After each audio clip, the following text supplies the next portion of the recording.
আমার মাথা পেটে রক্ত চুচুই করে পড়ছে। আহত অবস্থায় রাস্তায় পড়ে আছি। আমার চারপাশে মানুষেরা মারামারি করছে। আমার মতো আরও অনেকে আহত হয়ে পড়ে আছে। কারো হাতে লাঠি, আবার কারো হাতে হকি স্টিক। আসলে এখানে এই দৃশ্য নতুন না, বরং প্রায় এরকম চিত্র রাস্তাঘাটে দেখা যায়।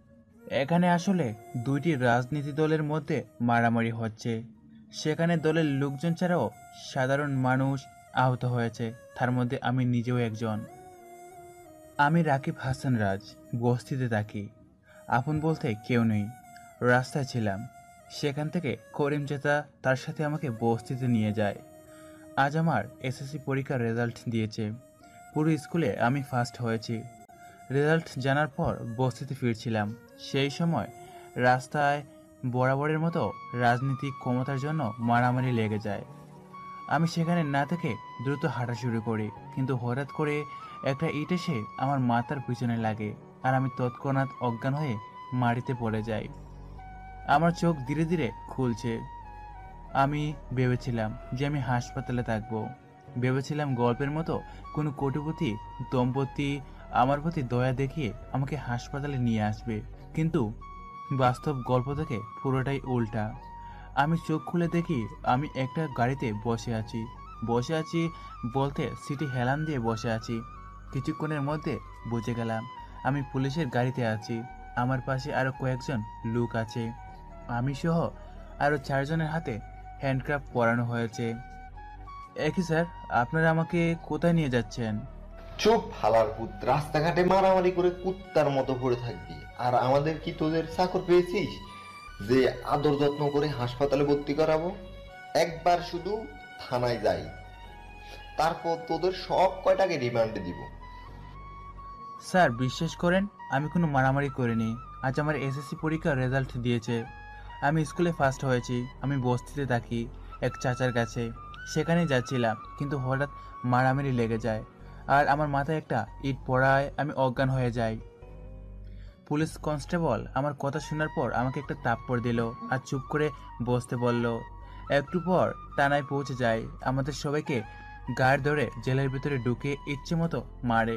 আজ গরিব বলে আমাদের চিৎকার কেউ শুনছে না। আমার সাথে যারা এসেছিল তারা সবাই ইতিমধ্যে মার খেয়ে অজ্ঞান হয়ে গেছে, কিন্তু হয়তো আমার প্রাণশক্তি বেশি, তাই এখনো অজ্ঞান হয়নি। আমি শুধু চিৎকার করে যাচ্ছি। কিন্তু এই নির্দয় সমাজে নির্দয় পুলিশ অফিসারদের থেকে আর বেশি কিছু আশা করা যায় না। এক পর্যায়ে আমিও সেন্সলেস হয়ে যাই। যখন জ্ঞান ফিরে তখন আমি নিজেকে থানার বাইরে রাস্তার পাশে খুঁজে পাই। হয়তো অজ্ঞান হয়ে যাওয়ার পর তারা আমাকে রাস্তায় ছুঁড়ে ফেলে দেয়। আমি দাঁড়ানোর চেষ্টা করলাম, কিন্তু আমার গায়ে এক পুরাও শক্তি নেই দাঁড়ানোর। তবুও আল্লাহ তাআলার নাম মনে করে দাঁড়ানোর চেষ্টা করলাম। আশেপাশে তাকিয়ে দেখি রাত হয়ে গেছে। তার মানে এতক্ষণে করিম চাচা আমার জন্য দুশ্চিন্তা করছে। অতি কষ্টে দাঁড়িয়ে বস্তির দিকে হাঁটা শুরু করলাম। বস্তিটা থানার একেবারে কাছে, তাই দ্রুত পৌঁছে গেলাম, কিন্তু তাও এই দুর্বল শরীরে হাঁটতে অনেক কষ্ট হচ্ছে। অন্ধকারের এই পথ, কেউ নেই আমাকে সাহায্য করার। সমাজ ব্যবস্থা এখন এইরকমই, কেউ কাউকে সাহায্য করবে না। নিজের ব্যবস্থা নিজে না করলে আমার মতো রাস্তার আনাচে কানাচে পড়ে থাকতে হবে। তবে আমি এই সমাজে রাস্তার কুকুরদের মতো মরব না। হয়তো আমার ভাগ্যে অন্য কিছু লেখা আছে। বস্তিতে চাচার ঘরের সামনে পৌঁছে দেখে চাচা দাঁড়িয়ে আছে, তার মুখে চিন্তা স্পষ্ট, চাপ। আমাদের ঘর অনেক ছোট, পুরো টিন দিয়ে আবিষ্ট। এই ঘরে মাত্র একটা শুয়ার ঘর আর রান্নাঘর আছে। চাচার কোনো সন্তান নেই, চাচি অনেক আগেই মারা যায়।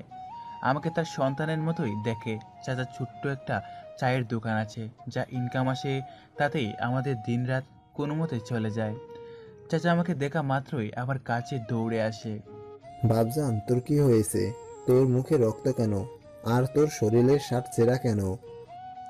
আমি কিছু বলার আগে আবার অজ্ঞান হয়ে গেলাম। হয়তো এতটুকুই প্রাণ শক্তি ছিল আমার শরীরে। আমার জ্ঞান ফিরতে দেখি আমি আমার গড়ি শুয়ে আছি, আর আমার মাথা সহ আঘাতপ্রাপ্ত স্থানে ব্যান্ডেজ করা। আমার মাথার পাশে চাচা বসে আছে। আমার জ্ঞান ফিরছে এটা দেখা মাত্রই চাচা তার চোখের পানি মুছে নিল। চোখ জোড়া লাল হয়ে রয়েছে। এতক্ষণে যে কাজ ছিল সেটা চাচার চোখ দেখলে যে কেউ বলতে পারবে। বাপজান, তোর জ্ঞান ফিরেছে?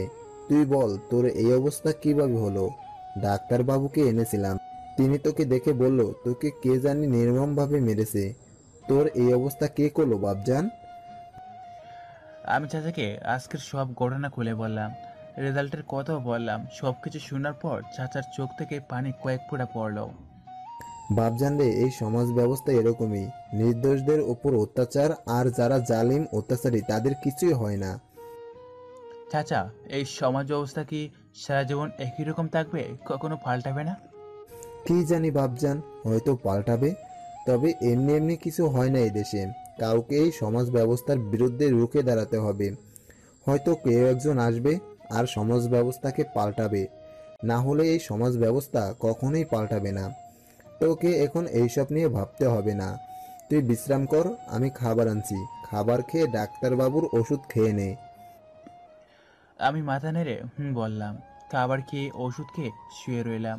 রাত অনেক হয়েছে, তাও চাচাও আমার পাশে শুয়ে পড়লো, কিন্তু আমার ঘুম কিছুতেই আসছে না। আমার মাথায় এখন শুধু চাচার কথাটা ঘুরপাক করছে। একজনকে রুখে দাঁড়াতে হবে, হয়তো সেই কেউ একজন আমি নিজেই। এসব নিয়ে ভাবতে ভাবতে ঘুমিয়ে পড়লাম। সকালে কাদের চেঁচামেচিতে ঘুম ভাঙল। এমনি আমার ঘুম সকালে ভেঙে, কিন্তু আজকে অসুস্থতার জন্য তাড়াতাড়ি ভেঙে গেল। বাইরে কারা যেন চেঁচামেচি করতেছে। চাচার আওয়াজ পেলাম। আমি বাইরে গিয়ে যে পরিস্থিতি দেখব, আমার শরীর সেইটুকু শক্তি নেই। একটু পর চেঁচামেচির আওয়াজ বন্ধ হলো। তারপর চাচা ঘরে ঢুকলো। চাচার চোখে মুখে রাগ, চিন্তা আর বইয়ের ছাপ রয়েছে। চাচা, বাইরে কি হচ্ছিল? কিছু না বাপজান, তুই দাঁত ব্রাশ করে নে, আমি নাস্তা দিচ্ছি। না চাচা, তুমি আমার থেকে কিছু একটা লুকাচ্ছ, কিন্তু কি সেটা? বাপজান রে, আমাদের এই বস্তির দিকে এই এলাকার এক এমপির নজর পড়েছে। সে বিল্ডারদের সাথে হাত মিলিয়ে এই বস্তি খালি করে শপিং মল বানাতে চায়, তাই বাইরে গোলাগুলি হচ্ছে। এমপির লোক পাঠিয়েছিল আমাদের বস্তি এমপির নামে লিখে দিতে, তার বদলে সামান্য কিছু টাকা দিবে, যা দিয়ে আমাদের 1 মাস কিংবা 2 মাস ভালো করে কাটবে। কিন্তু পরে কি হবে? তাছাড়া এটা আমার পৈতৃক বাড়ি, আমি কেন এই ঘর তাদের নামে লিখে দেব? তাই আমি প্রতিবাদ জানাই। বস্তির বাকি লোকেরাও আমার কথায় সম্মতি দিয়েছে, তারা রেগে চলে যায় এখান থেকে। তোকে এই নিয়ে ভাবতে হবে না, তুই রেস্ট নে। কয়েকদিন পর তোকে কলেজে ভর্তি হতে হবে। কিন্তু চাচা, কলেজে পড়া মানে তো অনেক টাকা লাগবে। আরে বাপজান, টাকা নিয়ে তোকে ভাবতে হবে না। তুই শুধু মন দিয়ে লেখাপড়া করে যাবি, আর মানুষের মতো মানুষ হবি। আর এটাই আমার স্বপ্ন। চাচা, আমি তোমার স্বপ্ন পূরণ করার সম্পূর্ণ চেষ্টা করব। এইভাবে কিছুদিন চলে গেল। আমিও ধীরে ধীরে সুস্থ হয়ে গেলাম। আস্তে আস্তে আমার কলেজে ভর্তি হওয়ার দিনও এগোতে লাগলো। প্রায় 2 সপ্তাহ পর আমি এলাকার নামি দামি একটা কলেজে ভর্তি হই। আসলে চাচি আমাকে জোর করেই কলেজে ভর্তি করে দিয়েছে। আমার এসএসসির রেজাল্ট অনেক ভালো হওয়ায় কলেজ কর্তৃপক্ষ আমার বেতন ফি করে দিয়েছে, যেটা আমার পড়াশোনায় এগিয়ে যাওয়ার অনেক সাহায্য করবে। আজ আমার প্রথম দিন কলেজে। চাচার দোয়া নিয়ে কলেজে যাচ্ছি।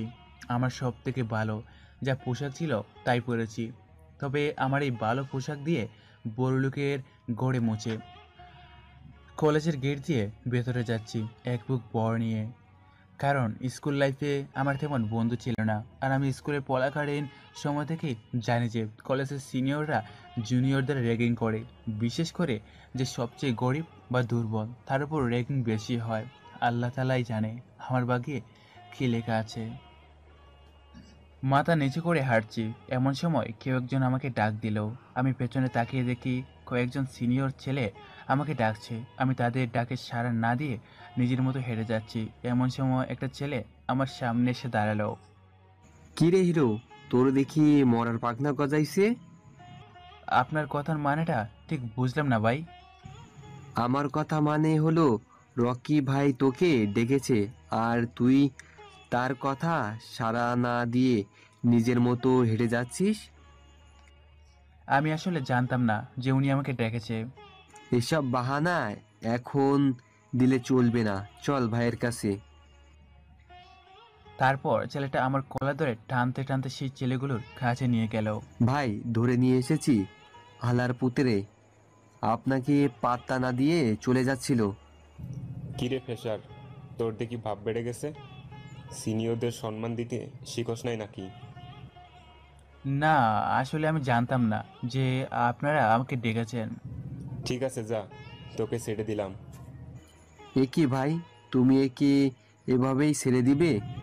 তুই ঠিকই বলেছিস, ওকে এভাবে ছেড়ে দেওয়া যাবে না। ওই, তোর নাম কি? জি, আমার নাম রাকিব। তার রকি, তুমি ওই দেখছো একটা মেয়ে, ওই মেয়েকে গিয়ে এই চিঠিটা দিয়ে আসো। কিন্তু ভাই, এই চিঠিতে কি আছে? ওই হালার পুত, এত কথা জিজ্ঞেস করিস কেন? যা বলছি তাই কর গিয়ে, না হলে এখানেই পুঁতে ফেলবো।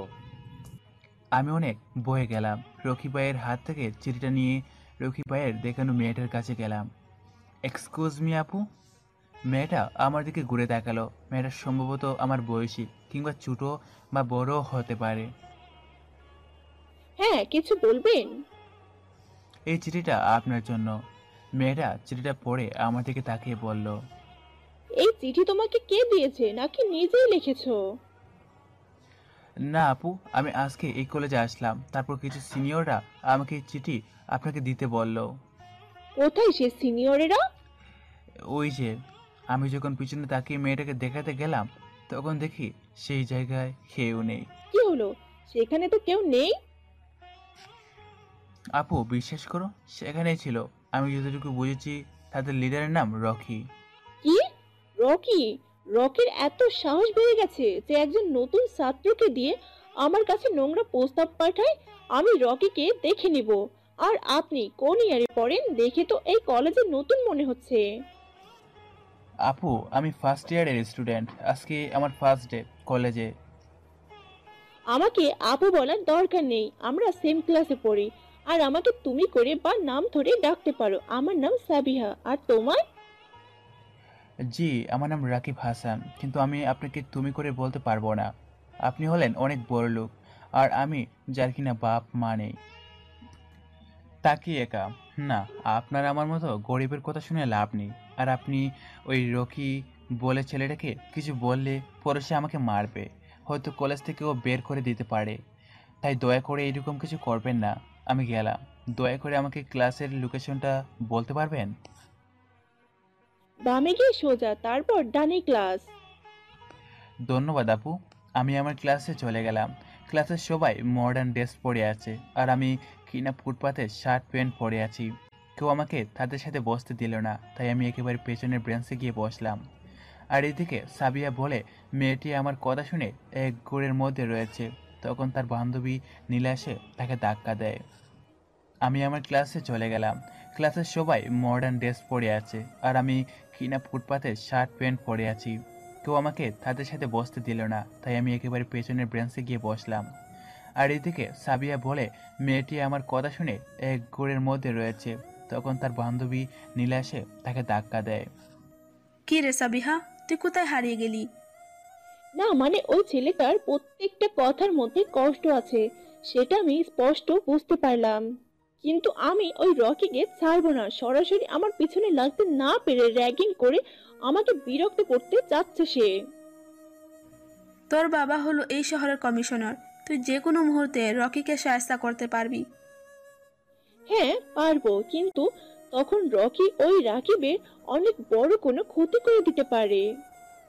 হুম, তাও ঠিক। আচ্ছা, এইসব কথা বাদ দে, চল ক্লাসে যাই। চল। তাদের কথার মাঝখানে প্রিন্সিপালের সাথে তাদের দেখা হলো। আসসালামু আলাইকুম স্যার। ওয়ালাইকুম আসসালাম। সাবরিনা, আমি তোমার কাছে যাচ্ছিলাম। তুমি তো পড়ালেখা অনেক ভালো, তাছাড়া মানুষ হিসেবেও অনেক ভালো। তুমি তোমার ক্লাসে খেয়াল রেখো। আজ থেকে তোমার ক্লাসে নতুন এক স্টুডেন্ট ক্লাস করবে। তার নাম নিশ্চয়ই রাকিব। অ্যাবসলিউটলি, কিন্তু তুমি কিভাবে জানলে?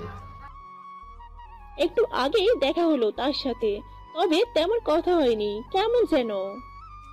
রাকিব ওরকমই, ওর বাবা মা নেই, এক ফালিত চাচার কাছে বড় হয়েছে।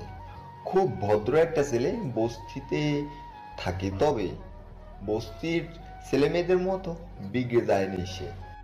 সে এসএসসিতে ফার্স্ট ক্লাসে পেয়ে আমাদের কলেজে অ্যাডমিন হয়েছে।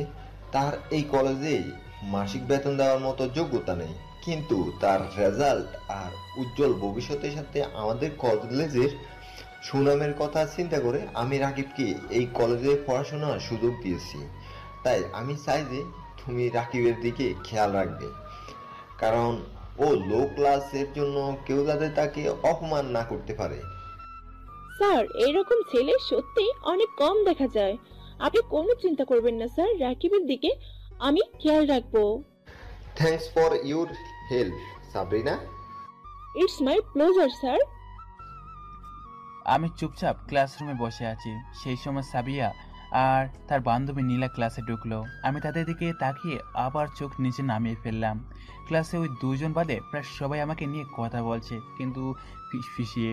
আমার মতো ক্ষেত এলাকার দামি নামি কলেজে আসলে এইরকমই রিয়েকশন পাবো সবার থেকে, এটা স্বাভাবিক। একটু পর ক্লাসে স্যার ঢুকলো। স্যার আমাকে দেখার পর বলল, এই ছেলে, তুমি কি এই ক্লাসের? জি স্যার, আমি এই ক্লাসেরই। তা ক্লাস শুরু হয়েছে প্রায় 10-12 দিন হলো, কিন্তু তুমি আজকে কলেজে আসলে? আসলে স্যার, আমি এই কয়দিনে ভীষণ অসুস্থ ছিলাম। ও, তোমার নাম কি?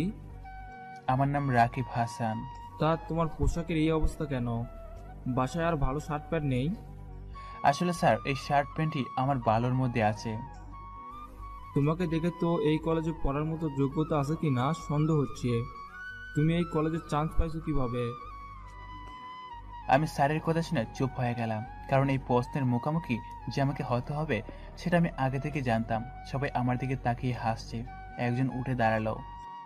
স্যার, আপনিও না? এই ক্ষেত কিভাবে এই কলেজে চান্স পেয়েছে তা আমরা সবাই জানি। নিশ্চয়ই প্রিন্সিপালের হাত পা ধরে এই কলেজে চান্স পেয়েছে। হতে পারে, তবে আমি রাকিবের কাছ থেকে প্রশ্নের উত্তরটা চাই।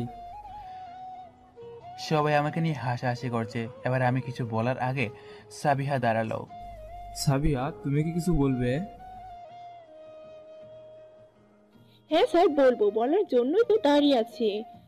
স্যার, আমি কতক্ষণ থেকে খেয়াল করছি যে আপনি রাকিবকে অনেকক্ষণ যাবৎ কিছু প্রশ্ন করেছেন। প্রশ্নগুলো রাকিবের স্ট্যাটাস সম্পর্কে। তবে স্যার, পড়ালেখার জন্য তো কোনো স্ট্যাটাসের প্রয়োজন হয় না। পড়ালেখার জন্য চাই প্রখর মানবল, যা রাকিবের আছে। আর যোগ্যতা তা আছে কি নেই তা এটা থেকেই প্রমাণ হয় যে রাকিব এখন আমাদের সবার সাথে এই ক্লাসে আছে। আর তাছাড়া রাকিব এসএসসিতে ফার্স্ট ক্লাস রেজাল্ট নিয়ে এই কলেজে চান্স পেয়েছেন। প্রিন্সিপাল স্যার আমাকে নিজে পার্সোনাল রিকোয়েস্ট করেছেন যাতে রাকিবকে কেউ যেন তার স্ট্যাটাসের জন্য বিরক্ত না করে। কেউ যদি রাকিবকে বিরক্ত করে তাহলে আমি সোজা প্রিন্সিপালের কাছে রিপোর্ট করব। আর স্যার, আপনি এত লো মেন্টালিটি নিয়ে শিক্ষক হলেন কিভাবে?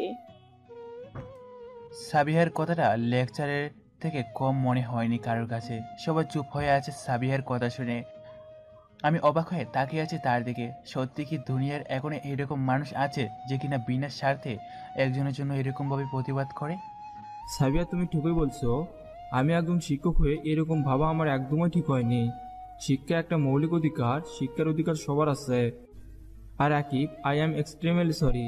তুমি বসো আর সবাই ক্লাসে মনোযোগ দিয়ে ক্লাস করো। আমরা সবাই ক্লাসে মনোযোগ দিলাম, কিন্তু কেন জানি আমি মনোযোগ দিতে পারছি না। আমার কানে এখনো সাবিহার কথাগুলো বাজছে। একের পর এক ক্লাস শেষ হলো। বাকি ক্লাসে স্যার আর ম্যাডামরা শুধু আমার পরিচয় নিয়েছে। ক্লাস চলাকালীন সময়ে আমার সাথে কেউ কথা বলেনি, তবে আমার অনেকবারই ইচ্ছে হয়েছিল যে সাবিয়া বলে মেয়েটার সাথে কথা বলতে। ক্লাস শেষ হওয়ার পর আমি সাবিয়াকে ডাক দিলাম। এই যে শুনছেন? আরে তুমি যে, বলো কি বলবে? ধন্যবাদ। আমি কখনো ভাবতেও পারিনি যে আমার জন্য কেউ এভাবে প্রতিবাদ করবে। সবাই সবসময় আমাকে ইগনোর করেছে বা অপমান করেছে। এই প্রথম কেউ আমার জন্য পুরো ক্লাসের সামনে আমাকে সাপোর্ট করলো। Thanks for it. সরি, আমি ধন্যবাদটা নিতে পারবো না। কিন্তু কেন? নিব এক শর্তে, যদি তুমি আমাকে নাম ধরে বা তুমি করে ডাকো। কি রাজি? আমি কিছুক্ষণ ভেবে উত্তর দিলাম, ঠিক আছে, এখন তো ধন্যবাদ নাও। ওকে, নিলাম। আমাকে বাসায় যেতে হবে, তুমিও চলে যাও। যাচ্ছি। আমি আমার বাসার দিকে রওনা দিলাম। বস্তির কাছে এসে দেখি বস্তি থেকে বড় বড় 3টা জিপ গাড়ি বেরিয়ে আসছে, আর জিপ গাড়ি ভর্তি লোকজন, সবার হাতে হকি স্টিক কিংবা লোহা জাতীয় বস্তু আছে। আমি দৌড়ে বস্তির ভিতরে ঢুকলাম। বস্তির সবার চোখে মুখে দুশ্চিন্তার চাপ রয়েছে। পরিস্থিতি বুঝে উঠতে না পারলেও এতটুকু বুঝেছি যে খারাপ কিছু হয়েছে। আমি দ্রুত চাচার ঘরের ভিতরে গেলাম। চাচাকে করে দেখতে না পেয়ে আমার অনেকটা টেনশন হতে লাগলো। পরক্ষণে আমার মনে পড়ে গেল যে এখন তো চাচার দোকানে থাকার কথা। এইভাবে হাফ ছেড়ে যেন বাঁচলাম, কিন্তু এই হাফ ছাড়া আমার জন্য দীর্ঘস্থায়ী হলো না।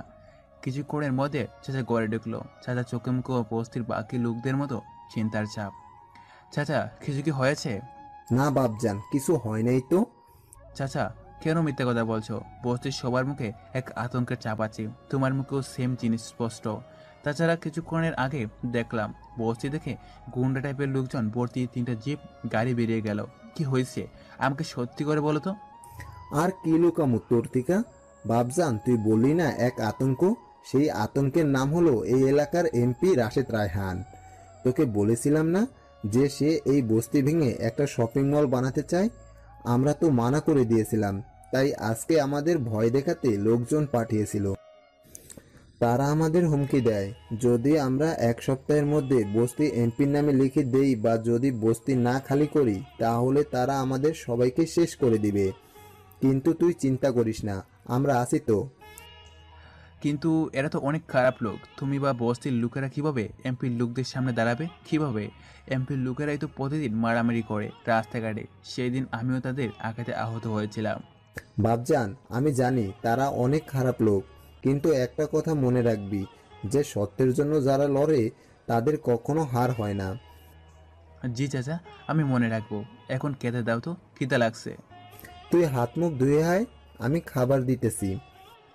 বিকেলবেলা বাজারে যাচ্ছি, বন্ধু বান্ধব নেই, সারাদিন একা একা থাকে। রাস্তা দিয়ে হাঁটছি, এমন সময় কেউ আমার নাম ধরে ডাকলো। আমি পিছনে তাকিয়ে দেখি সাবিহা একটা গাড়িতে বসে আছে। আমি সাবিহার কাছে গেলাম। জি, আমাকে ডাকছেন? রাকিব, তুমি আবার আমাকে আপনি করে বলছো? কলেজে কি বলেছিলাম মনে নেই? সরি, আমার খেয়াল ছিল না আসলে। এখন বলো, কেন ডেকেছো? আশ্চর্য, তুমি আমার বন্ধু, আর বন্ধুকে ডাকতে কোনো কারণ প্রয়োজন হয় নাকি? কি জানি, আমার তো কোনোদিন কোনো বন্ধু ছিল না, তাই জানিও না।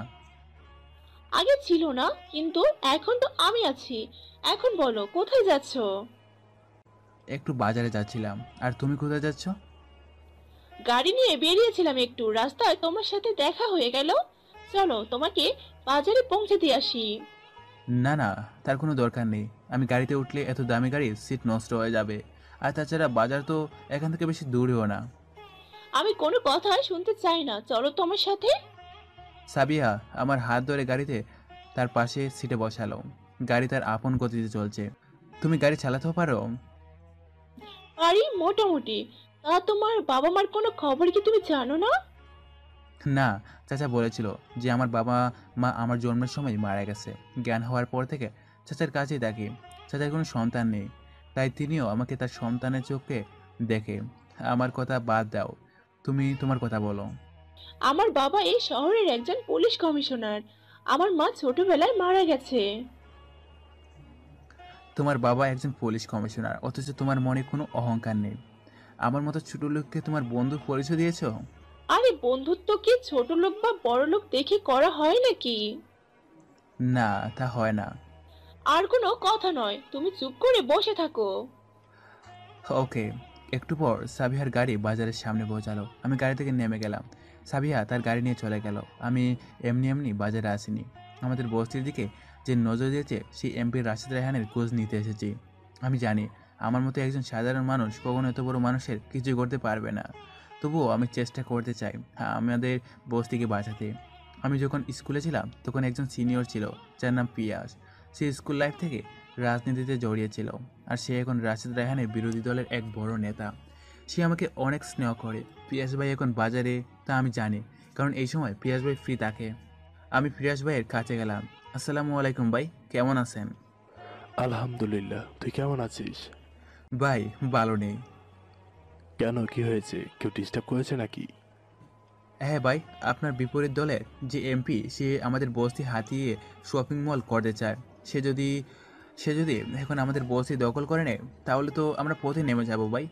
ভাই, আপনার কাছে আসলাম, আমি জানি আপনি চেষ্টা করলে কিছু একটা করতে পারবেন। হালালপুতে এখন বেশি উঠতেছে। এখন তো সে পাওয়ারে আছে। পাওয়ার না থাকলে কবে মাটিতে পুঁতে ফেলতাম তা ঠিক নেই।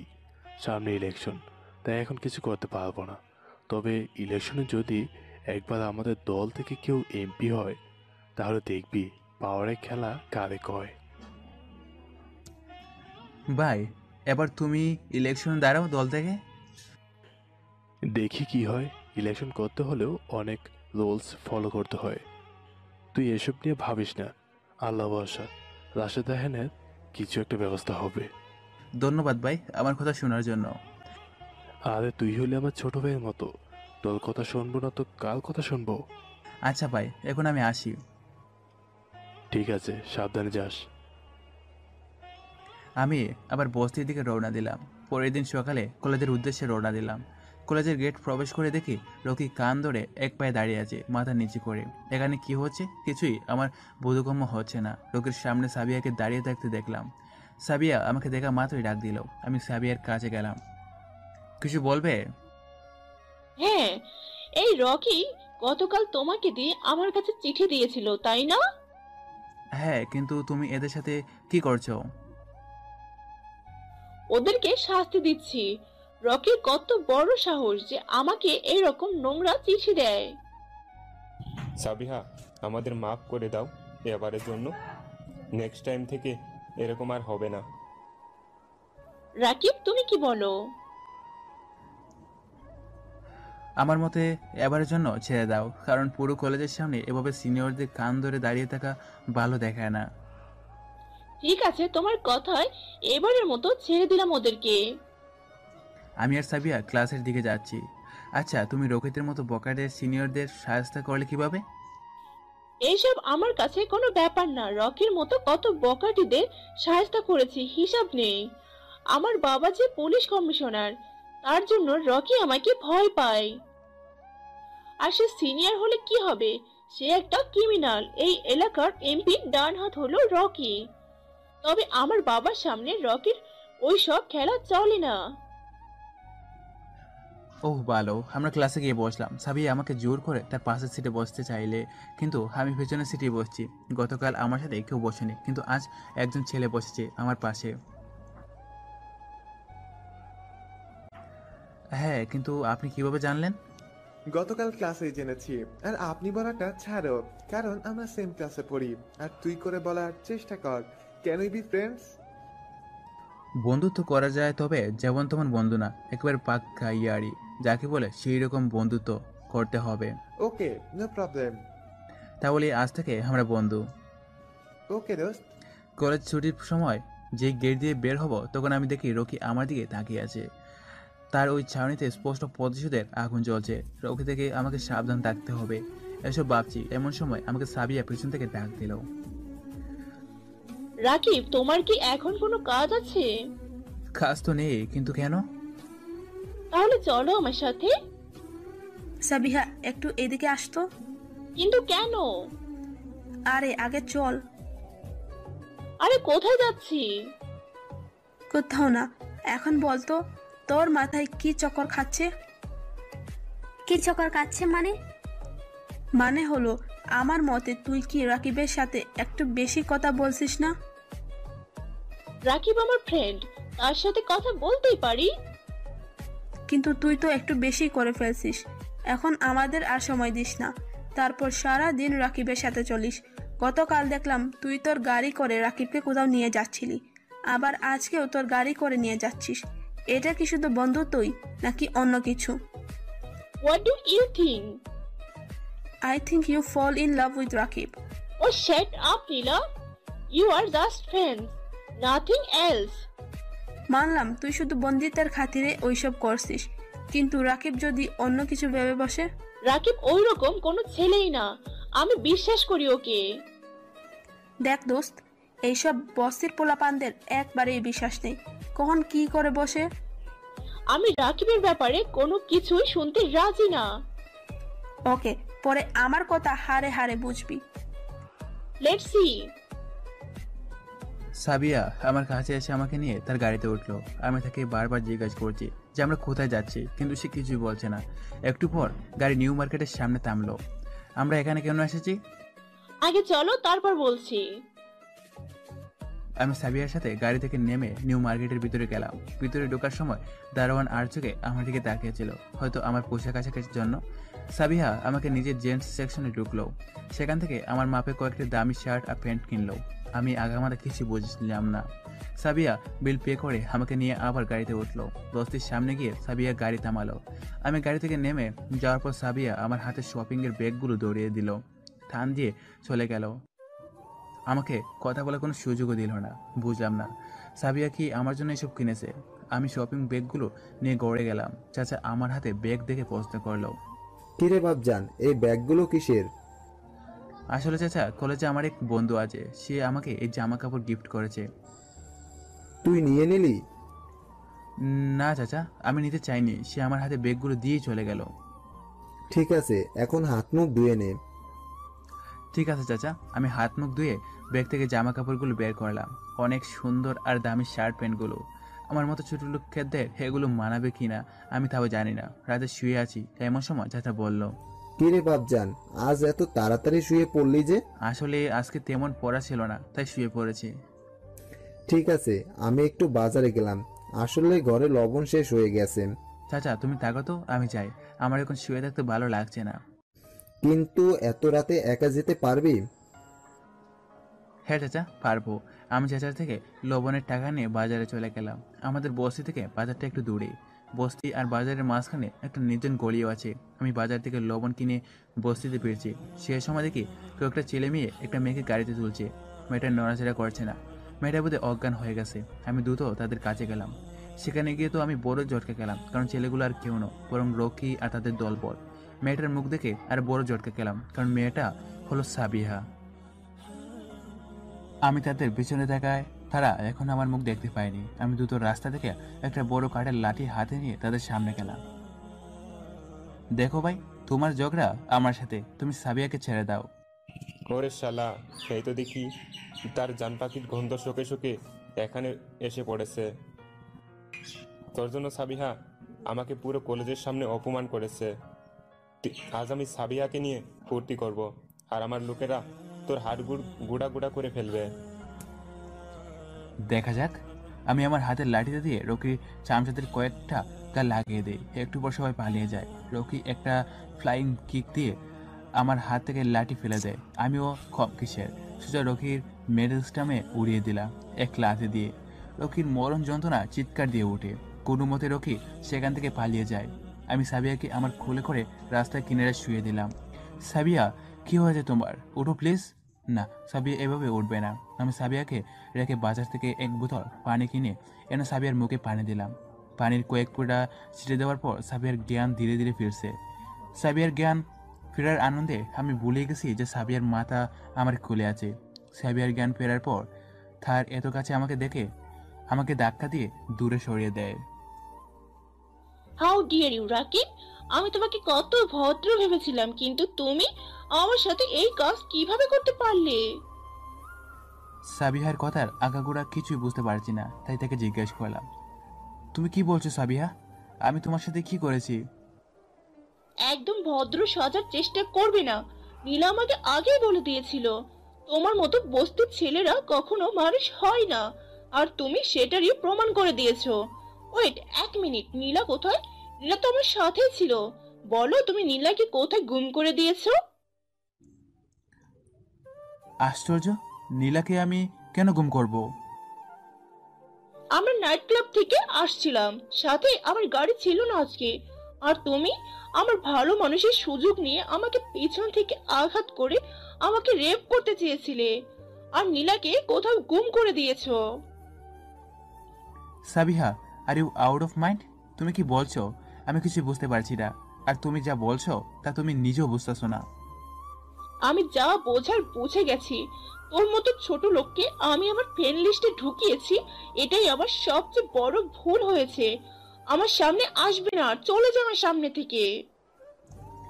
সাবিহা, একবার আমার কথা শোনো। তোর কোনো কথাই শুনবো না আমি। বলে আমাকে টাস টাস করে থাপ্পড় দিল। সাবিহা আমাকে থাপ্পড় মেরে সেখান থেকে চলে গেল, আর আমি মূর্তির মতো দাঁড়িয়ে আছি। আবার চোখ থেকে পানির স্রোত বেয়ে পড়ছে। আমার জীবনের প্রথম বন্ধু আমাকে চরিত্রহীন মনে করলো। এই দুঃখ আমার কষ্টটাকে আরো বহুত গুণ বাড়িয়ে দিল। আমি আর সেখানে দাঁড়িয়ে থাকতে পারলাম না, বস্তিতে ফিরে গেলাম। চাচা অনেকবার জিজ্ঞেস করেছিল কেন কাঁদছি, কিন্তু আমি মিথ্যা কথা বললাম চাচাকে। আমি জীবনে ওই প্রথম চাচাকে মিথ্যা কথা বললাম। বিছানায় শুয়ে আছি আর ভাবছি, যে মানুষের বিশ্বাস কি এতটাই ঠুমকু যে একটু আঘাতেই ভেঙে যাবে। অন্যদিকে সাবিয়া বাসা ফিরে অনেকবার নীলার সাথে যোগাযোগ করার চেষ্টা করেছে, কিন্তু তার ফোন বন্ধ পাচ্ছি। পরের দিন সকালে সাবিয়া কলেজে চলে গেল। সাবিয়া ভেবেছিল যে আমি কলেজে গেলে আমাকে প্রশ্ন করবে যে নীলা কোথায়, কিন্তু আজ আমি কলেজে যাইনি। চাচাকে বললাম যে শরীর ভালো লাগছে না, তো চাচাও আর জোর করলো না। সাবিয়া কলেজের ক্যান্টিনে বসে আছে, হঠাৎ তার চোখ গেল কলেজের গেটের দিকে। সে দেখলো নীলা আসছে। সাবিহা নীলাকে দেখা মাত্রই দৌড়ে তার কাছে গেল।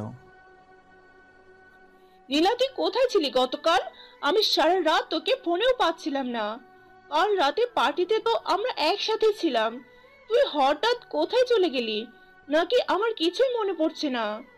তুই ঠিকই বলেছিলি, বস্তির ছেলেপুলেরা খারাপ হয়, ওদের মতো নর্দমার কীট আমাদের কারো বন্ধু হতে পারে না। আমি রাকিবের বিরুদ্ধে আইনি ব্যবস্থা নিব। দোস্ত, তুই শান্ত হ। গতকাল যদি রাকিব না থাকতো তাহলে তুই আমার সামনে এখন দাঁড়িয়ে থাকতে পারতি না। তুই ঠিক কি বলতে চাচ্ছিস, আমাকে একটু বুঝিয়ে বল। তাহলে শুন, গতকাল যখন আমরা পার্টি শেষে বাড়ি ফিরছিলাম তখন আমরা হেঁটে হেঁটে যাচ্ছিলাম, কারণ আমরা কখনো এভাবে হেঁটে যাইনি। হঠাৎ হাঁটতে হাঁটতে আমি তোর পেছনে পড়ে যাই, যা তুই খেয়াল করিসনি। তুই সামনে হাঁটতে হাঁটতে হঠাৎ রকি পেছন থেকে এসে তার মাথায় আঘাত করে আর তুই অজ্ঞান হয়ে যাস। আমি বুঝে গেছিলাম রকি তার সাথে হওয়া অপমানের প্রতিশোধ নিতে এসেছিল। আমি তোকে বাঁচানোর জন্য যখন এগিয়ে আসি তখন রকির বন্ধুরা চলে আসে। আমি তাদের হাবভাব দেখেই বুঝে গেছিলাম তারা আমাদের সাথে খারাপ কিছু করতে চায়, তাই আমি সেখান থেকে পালিয়ে যাই। রকি কিছু বন্ধুরা আমার পেছনে আসে, কিন্তু আমি একটা গাছের পেছনে লুকিয়ে পড়ি। আমি তোর বাবাকে ফোন করব, এমন সময় দেখি আমার মোবাইল নেই। সম্ভবত রাস্তায় দৌড়ানোর সময় কোথাও পড়ে যায়। রকির বন্ধুরা আমাকে না পেয়ে ফেরত চলে যায়। আমি তখন কি করব কিছুই বুঝতে পারছিলাম না, কারণ পুরো এলাকাই ছিল নির্জন।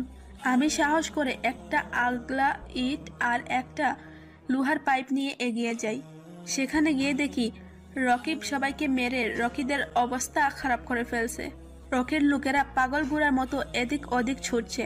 হঠাৎ দেখি রকি আমার দিকে দৌড়িয়ে আসছে, তাই আমি ঝোপঝাড়ের পেছনে লুকিয়ে পড়ি। পরে বুঝতে পারি যে রকিও পালিয়ে যাচ্ছে। আমি তোদের দিকে যখন তাকাই তখন দেখি তুই রাকিবকে ভুল বুঝে থাপ্পড় দিলি। আমি আসার আগেই তুই চলে যাস। তারপর রাকিবও কাঁদতে কাঁদতে চলে যায়। বিশ্বাস কর বন্ধু, আমি মানুষ চিনতে ভুল করে ফেলছি। রাকিবের মতো মানুষ আর দুইটা হয় না যে একাই এতগুলো ছেলেদের সাথে ফাইট করলো শুধু তোর জন্য। ঠিক ছিলি, রাকিব বস্তি থেকে এসেছে, কিন্তু সেও মানুষ। কিন্তু গতকাল রাতে তুইও তাকে ভুল বুঝলি। আমার ফোন না পাওয়ায় তোর সাথে কন্ট্যাক্ট করতে পারিনি। ভেবেছি আজকে আর তোর আর রাকিবের মাঝে সব ভুল বোঝাবুঝি মিটিয়ে দিব। রাকিব আসেনি রে। সাবিহা নীলার কথা উত্তর না দিয়ে কাঁদতে কাঁদতে মাটিতে বসে পড়ল। এ আমি কি করলাম দোস্ত? রাকিব যে কিনা আমার সম্মান বাঁচালো, তাকে আমি কত কথা শুনিয়ে দিলাম, এমনকি তাকে আমি থাপ্পড়ও দিলাম। আমার মুখোমুখি হবে না বলে সে আজকে কলেজেও আসলো না। এখন আমি কোন মুখ নিয়ে তার সামনে দাঁড়াবো? দেখ সাবিহা, তুই আগে কেন ভেঙে পড়তেছিস? তুই রাকিবের ঠিকানা কি জানিস? রাকিব যে বস্তিতে থাকে তা আমি চিনি। তাহলে আমরা কিসের জন্য অপেক্ষা করছি? চল। হ্যাঁ যাব, তার আগে রকির একটা ব্যবস্থা করে নিই। তারপর সাবিহা তার বাবাকে ফোন দিয়ে গতকালের সব ঘটনা খুলে বলল। সাবিহার বাবা পুরো ঘটনা শুনে তো দ্রুত রকিকে অ্যারেস্ট করার জন্য বেরিয়ে পড়ল। তারপর সাবিয়া আর নীলা সাবিয়ার গাড়ি করে আমি যে বস্তিতে থাকি সেই বস্তির উদ্দেশ্যে রওনা দিল। আর এদিকে আমি গড়ি বসে বসে পড়ছি। সেটা অনেক আগে কাজে বেরিয়ে পড়েছে সাবিহা আর নীলা। আমাদের বস্তির সামনে পৌঁছে গেল। কিছুক্ষণের মধ্যে তারা গাড়ি থেকে নামলো। তারপর সাবিহা তার বাবাকে ফোন দিয়ে গতকালের সব ঘটনা খুলে বলল। সাবিহার বাবা পুরো ঘটনা শুনে তো দ্রুত রকিকে অ্যারেস্ট করার জন্য বেরিয়ে পড়ল। তারপর সাবিয়া আর নীলা সাবিয়ার গাড়ি করে আমি যে বস্তিতে থাকি সেই বস্তির উদ্দেশ্যে রওনা দিল।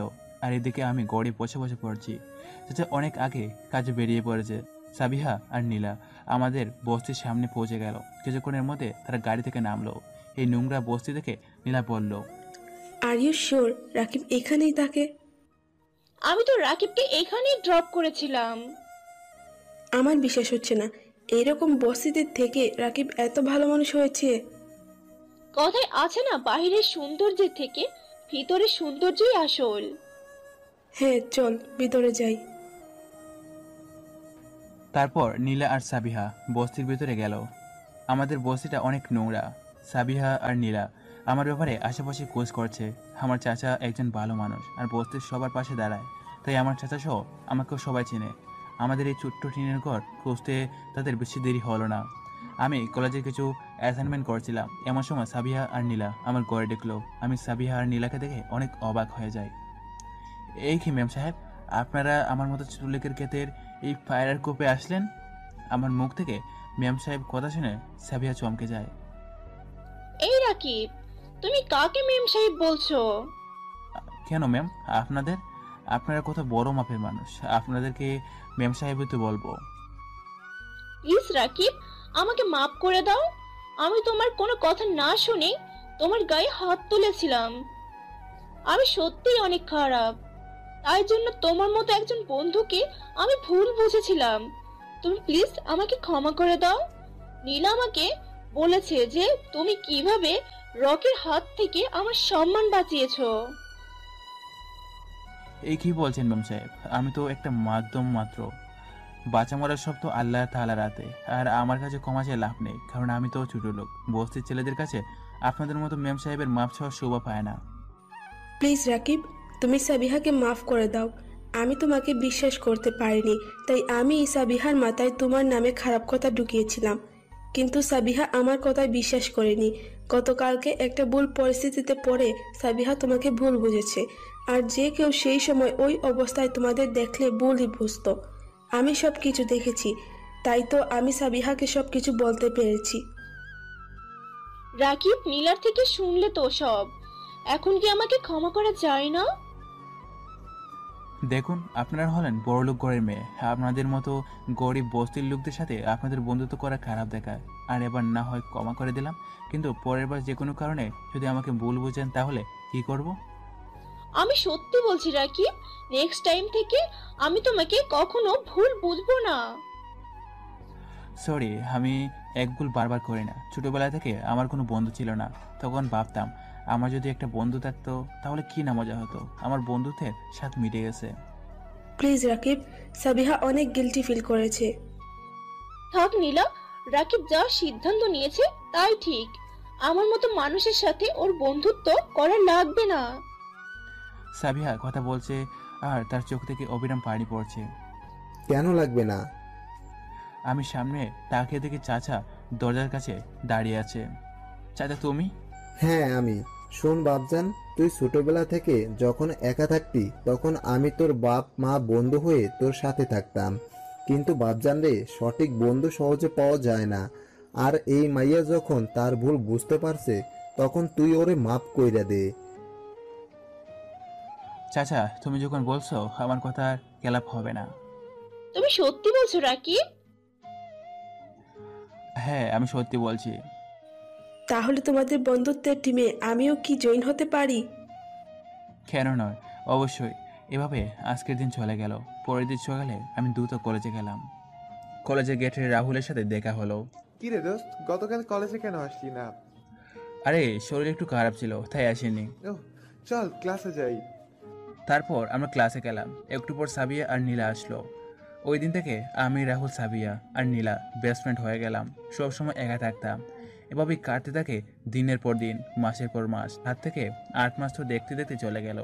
এই কয়েক মাস এমপি আর আমাদের বস্তির মাঝে ঝামেলা আমি প্রায় ভুলে গিয়েছি। একদিন আমি আর সোনালিকা মাঠের ক্যাম্পাসে বসে আছি, তখন সাবিহা বলল, রাকিব, তোমার কি কিছু গন্ডগোল লাগছে না? কি গন্ডগোল লাগবে? সব তো ঠিকই আছে। আরে বোকা, আমি নীলা আর রাহুলের ব্যাপারে বলছি। কয়েকদিন থেকে দেখছি দুজন এখন আমাদের থেকে দূরে থাকে, চোখে চোখে ইশারায় কি যেন বলে। সেদিন দেখলাম কলেজ ছুটির পর নীলা রাহুলকে ইশারায় ওর সাথে চলতে বলল। তারা দুজন প্রায়ই একসাথে থাকে। এটা কি গন্ডগোল না? কোথায় গন্ডগোল? আমি আর তুমিও তো একসাথে থাকি মাঝে মাঝে।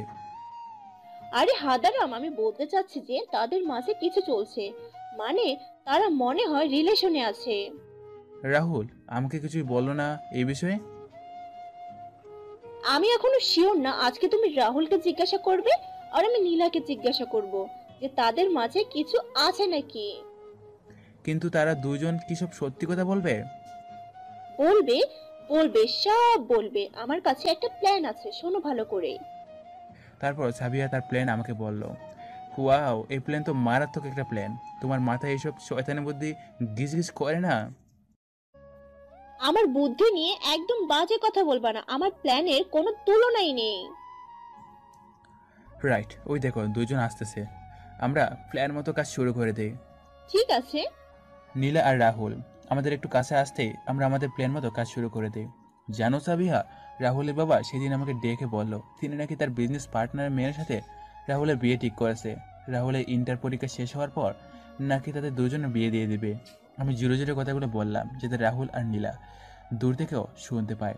এবার সাবিহ প্ল্যান মতো চিল্লিয়ে চিল্লিয়ে বলা শুরু করলো। ভালো তো। তুমি কি জানো, নীলার আম্মু আমাকে সেদিন ডেকে জানতে চাইলো যে নীলার কোনো বয়ফ্রেন্ড আছে কিনা। আমি ডাইরেক্ট না করে দিলাম। তারপর আন্টি আমাকে বলল তার ছোটবেলা বেস্ট ফ্রেন্ডের ছেলের সাথে নীলার বিয়ে ঠিক হয়ে রয়েছে ছোটবেলা থেকে, কিন্তু নীলা জানে না। নীলার জন্মদিন তো পরশু, সেই দিন নাকি আন্টি নীলাকে সারপ্রাইজ হিসাবে তাদের দুজনের এঙ্গেজমেন্ট করিয়ে দিবে। ভালো তো। তুমি কি জানো, নীলার আম্মু আমাকে সেদিন ডেকে জানতে চাইলো যে নীলার কোনো বয়ফ্রেন্ড আছে কিনা। আমি ডাইরেক্ট না করে দিলাম। তারপর আন্টি আমাকে বলল তার ছোটবেলা বেস্ট ফ্রেন্ডের ছেলের সাথে নীলার বিয়ে ঠিক হয়ে রয়েছে ছোটবেলা থেকে, কিন্তু নীলা জানে না। নীলার জন্মদিন তো পরশু, সেই দিন নাকি আন্টি নীলাকে সারপ্রাইজ হিসাবে তাদের দুজনের এঙ্গেজমেন্ট করিয়ে দিবে। হোয়াট? তুই কি বলছিস এসব সাবিহা? রাকিব, তুই কি বলছিস? তোর মাথা ঠিক আছে তো? আরে তোরা কখন এলি? আমি যখনই আসি না কেন কেন তোরা এই দুইজন এখন কি বললি? ও, শুনে ফেলছিস তাহলে? আরে তোর আব্বু তোর জন্য মেয়ে দেখছে। তুই তোর বাবার একমাত্র ছেলে, দেখতেও তো হ্যান্ডসাম। আঙ্কেল জিজ্ঞাসা করেছিল যে তোর কোনো রিলেশন আছে কিনা। আমি বলেছি তুই একেবারে পিওর সিঙ্গেল পোলা, তুই কোনো প্রেম করিস না। আমিও সেম কথাটা নীলার মাকেও বলেছি। তোরা দুজন কি পাগল হই নাকি? আমরা এই বয়সে কেন বিয়ে করব? আর তোদের কে বললো যে আমরা প্রেম করি না? আমরা দুজন একে অপরকে ভালোবাসি। হুররে, আমি পেরেছি না, আমরা পেরেছি। Really I am too good. আমার প্ল্যান সাকসেসফুল হয়েছে। কথাটা বলে সাবিয়া খুশিতে নাচতে শুরু করলো। সাবিয়ার এই নাচের কারণ আমি বুঝতে পেরেছি, কিন্তু বেচারা রাহুল আর সাবিয়া কিছুই বুঝতে পারছে না। তুই নাচা বন্ধ কর। আর তোর কিসের প্ল্যান সাকসেসফুল হয়েছে? আমি কিন্তু কিছুই বুঝতে পারছি না। হ্যাঁ, আমিও কিন্তু কিছুই বুঝতে পারছি না। আমি বলছি, আসলে সাবিয়া সন্দেহ করেছিল যে তোদের মধ্যে কোনো কিছু চলছে। তাই সাবিয়া প্ল্যান বানালো যে তোদের একটু উস্কে দিয়ে তোদের পেট থেকে কথা বের করতে, আর নীলা নিজের মুখে তোদের রিলেশনের কথা বলিয়ে নিল। কুত্তি, তুই না আমার বেস্ট ফ্রেন্ড, আর তুই এভাবে আমাকে ভয় দেখালি? চুপ কর তেলাপোকার ডিম। তুই যদি সত্যি আমার বেস্ট হয়ে থাকতি তাহলে তোর রিলেশনের ব্যাপারে আমাকে কেন বললি না? আসলে আই এম সরি। আমি বলবো বলবো বলে আর বলা হয়নি। আমিও সরি বলছি। আমাদের উচিত ছিল আমাদের ব্যাপারে তোদের বলা। হ্যাঁ, তোকে যে শুনতে চাই না, চাই ট্রিট, আর সেটা তুই দিবি। তারপরে আমরা একটা রেস্টুরেন্টে গিয়ে রাহুলের মানিব্যাগটা ফাঁকা করলাম। সেই দিনের মতো বসিতে ফিরে এলাম। রাতে চাচা আসলো গড়ে। বাপজান রে, আমার না তোকে নিয়ে অনেক ভয় হয় রে। আমি না থাকলে তোর যে কি হবে একমাত্র আল্লাহই জানে। এটা আবার কি কথা চাচা? তুমি না থাকলে মানে কি এই কথার? আমি কি সারা জীবন বেঁচে থাকবো রে? তখন তোর কি হবে? এটা নিয়ে সারাদিন ভয়ে ভয়ে থাকি। আমি চাচাকে জড়িয়ে ধরলাম। তুমি কোথাও যাবে না চাচা। তুমি তো জানো এই দুনিয়া আমার আব্বু আম্মুকে আমি জানি না, তারা বেঁচে আছে কি না মরে গেছে তাও আমি জানি না। তুমি আমার সব চাচা। কথাগুলো বলতে বলতে আমার চোখ দিয়ে পানি পড়লো। চাচাও যে কাছে না তা নয়। আমি চাচাকে ছেড়ে দিয়ে জিজ্ঞেস করলাম, চাচা কি হয়েছে বলো তো, হঠাৎ এই প্রশ্ন করলে যে? আমার কিছু হয় নাই রে বাপজান, তবে হতে কতক্ষণ। আমার যদি কিছু হয়ে যায় তাহলে নিজেকে কখনো একা মনে করবি না। আমার দোয়া সব সময় তোর সাথেই থাকবে। চাচা তুমি যদি আর একবারও আমাকে এইসব কিছু বলো তাহলে আমি তোমার সাথে আর কথা বলবো না। ঠিক আছে, আর বলবো না। তবে আমার সাথে রাগ করিস না। রাতে শুয়ে আছি কিন্তু আমার ঘুম আসছে না। চাচার কথাগুলো আমাকে অনেক ভাবাচ্ছে। চাচা এরকম কথা আমাকে কখনো বলেনি। হঠাৎ এমন কি হলো যে চাচা আমাকে এমন কথা বলল? পরের দিন সকালে আমি কলেজে চলে গেলাম। সারাদিন কেমন যেন আনমনে ক্লাস করলাম। ব্যাপারটা সাবিহা আর আমার বন্ধুরাও খেয়াল করলো। আমি ক্লাস শেষ করে বের হলাম, আমার বন্ধুরাও আমার সাথে বের হলো। রাকিব আর তোমরা ভালো করে শুনে নাও, আজকে আমার জন্মদিন। রাতে আমার বাসায় পার্টি আছে, সবার দাওয়াত রইলো। Happy birthday Sabiha. Happy birthday Sabiya. Nila, তুমি উইশ করবে না? আমি আগেই উইশ করেছি। যাই হোক, সন্ধ্যার দিকে আমি সবাইকে আমার বাসায় দেখতে চাই। আমি না আসলে হয় না? হয়েছে, আসবো আমি, চিন্তা করো না। সন্ধ্যার দিকে বস্তি থেকে বের হব। তখন চাচা জিজ্ঞেস করলো, কিরে বাপজান, কোথাও যাচ্ছিস নাকি? চাচা বললাম না তোমাকে যে আজকে আমার বন্ধুর জন্মদিন? ও হ্যাঁ, মনে পড়েছে। যা, সাবধানে যাস। ঠিক আছে চাচা। আমি চাচা থেকে বিদায় নেওয়ার সময় চাচা চোখে পানি দেখতে পেলাম। মনে হচ্ছিল যেন চাচা আমাকে অনেক কিছু বলতে চায়, কিন্তু কোনো কারণে আমাকে কথাগুলো বলতে পারছে না। আমি সাবিহার বাসা চলে গেলাম। অনেক সুন্দর করে সাজানো হয়েছে বাড়িটা। রাহুল আর নীলাকেও গেটের সামনে দাঁড়িয়ে থাকতে দেখছি। কি রে দোস্ত, তোর আসতে দেরি হলো কেন? আসলে আজকে তো সাবিয়ার বার্থডে, তাই সাবিয়ার জন্য একটা গিফট কিনতে লেট হয়ে গেছিল। আমি জানি যে সাবিয়া গিফট দেওয়ার সামর্থ্য আমার নেই, তবুও আমি আমার জমানো টাকা দিয়ে গিফট কিনেছি। এইরকম করে কেন বলছিস? বন্ধুত্বের মাঝে এইসব দামি গিফট বা কম দামি গিফট বিচার করা হয় না। আর এখানে কথা না বলে ভিতরে চলো। সাবিহা অনেকক্ষণ থেকে আমাদের জন্য অপেক্ষা করে বসে আছে। আমরা বাড়ির ভেতরে গেলাম। বাড়ির বাইরেটা যেমন সুন্দর, ভেতরটা আরও সুন্দর। বাড়িতে মেহমান ভর্তি, সবাই দামি দামি পোশাক পরে আছে। আর আমি সাবিহার কিনে দেওয়া পোশাক পরে এসেছি। একটু পর সাবিয়া আসলো। সাবিয়াকে দেখে আমি চোখ সরাতে পারছি না। আজকে সাবিয়াকে সত্যি অনেক সুন্দর দেখাচ্ছে। সাবিয়া আজ একটা লাল লেহেঙ্গা পরেছে, সাথে ম্যাচিং চুড়ি আর হালকা মেকআপ। আর সাবিয়াকে লাল পরি মনে হচ্ছে। আমি যেন আজ গৌড়ের মধ্যে চলে গেলাম। আমার গুড় সাবিয়ার আওয়াজে বাংলো, কি হলো রাকিব, এভাবে কি দেখছো? তোমাকে। আমার কথা শুনে সাবিয়ার লজ্জা পেল। এই না না, আমি বলছি যে আজকে তোমাকে অনেক সুন্দর দেখাচ্ছে। থ্যাঙ্কস রাকিব। আর এই যে আমি তোমার জন্য এই সামান্য উপহার এনেছি। আমি জানি এটা তোমার সামর্থ্যের তুলনায় অনেক কম, তাও প্লিজ টেক ইট। রাকিব, তুমি এমন করে কেন বলছো? তুমি সেই দিন আমার জন্য যা করেছো তার জন্য আমি চিরকৃতজ্ঞ থাকবো। এইসব কথা এখন না বললেও চলবে। সাবিহা, তোর ড্যাড তোকে ডাকছে কেক কাটার জন্য। চলো সবাই। কিরে মামা, তোর আজকে কি হয়েছে? কি হয়েছে মানে? মানে তুই যেভাবে সাবিয়ার দিকে ড্যাব ড্যাব করে তাকিয়ে দেখছিলি, আমার মনে হয়েছে যে তুই এই দুনিয়ায় নাই, স্বপ্নের দুনিয়ায় চলে গিয়েছিলি। আর সেই দুনিয়ায় তুই আর সাবিয়া রোমান্টিক ভাবে নাচছিলি। তুই কি বলছিস? আমরা ভালো বন্ধু, আর কিছু না। না, আমি ভেবেছিলাম যে তোর মনে প্রেমের ঘন্টি বেজে গেছে। তুই তো অনেক কিছু ভাবছিস। এখন চল, সাবিয়া ডাকছে। আমরা কেক কাটার জায়গা চলে গেলাম। সাবিয়া কেক কেটে প্রথমে নিজের বাবাকে খাওয়ালো। সাবিয়া মানে সাবিয়া যখন আমাকে কেক খাওয়ানোর জন্য আমার দিকে এগুলো, তখন আমার বাটন মোবাইলে একটা ফোন আসলো অচেনা নাম্বার থেকে। আমি কল রিসিভ করলাম। ওই ব্যাস থেকে আমি যা শুনলাম তা শুনে আমার মাথা ঘুরে যাওয়ার মতো অবস্থা। আমি জোরে চিৎকার দিলাম, না! আমি সাথে সাথে বাসা থেকে বের হয়ে বস্তির দিকে দৌড় শুরু করলাম। আমার এইভাবে চিৎকার দেওয়া আর চলে যাওয়া দেখে সাবিহা, রাহুল আর নীলাও নিজেদের গাড়ি নিয়ে আমার পিছনে আসলো। আমি বস্তির কাছে পৌঁছে দেখি পুরো বস্তিতে আগুন লেগে গেছে। বস্তির সব লোকেরা এদিক ওদিক ছুটে নিজেদের প্রাণ বাঁচাচ্ছে। আবার অনেকে আগুন নিভানোর জন্য চেষ্টা করছে। অনেক ভয়ঙ্করভাবে আগুন লেগেছে। আমি আগুনের ভিতর দিয়ে দৌড় লাগালাম। আমার পিছনে পিছনে সাবিহা আর বাকিরা আসতে চাইলেও আগুনের জন্য ভিতরে আসতে পারেনি। আমার আগুনের ভিতরে চলে যাওয়া দেখে সাবিহা তো কাঁপতে কাঁপতে শেষ। আমি অতি কষ্টে আগুনের তাপে জ্বলে আমার গড়ের কাছে পৌঁছালাম।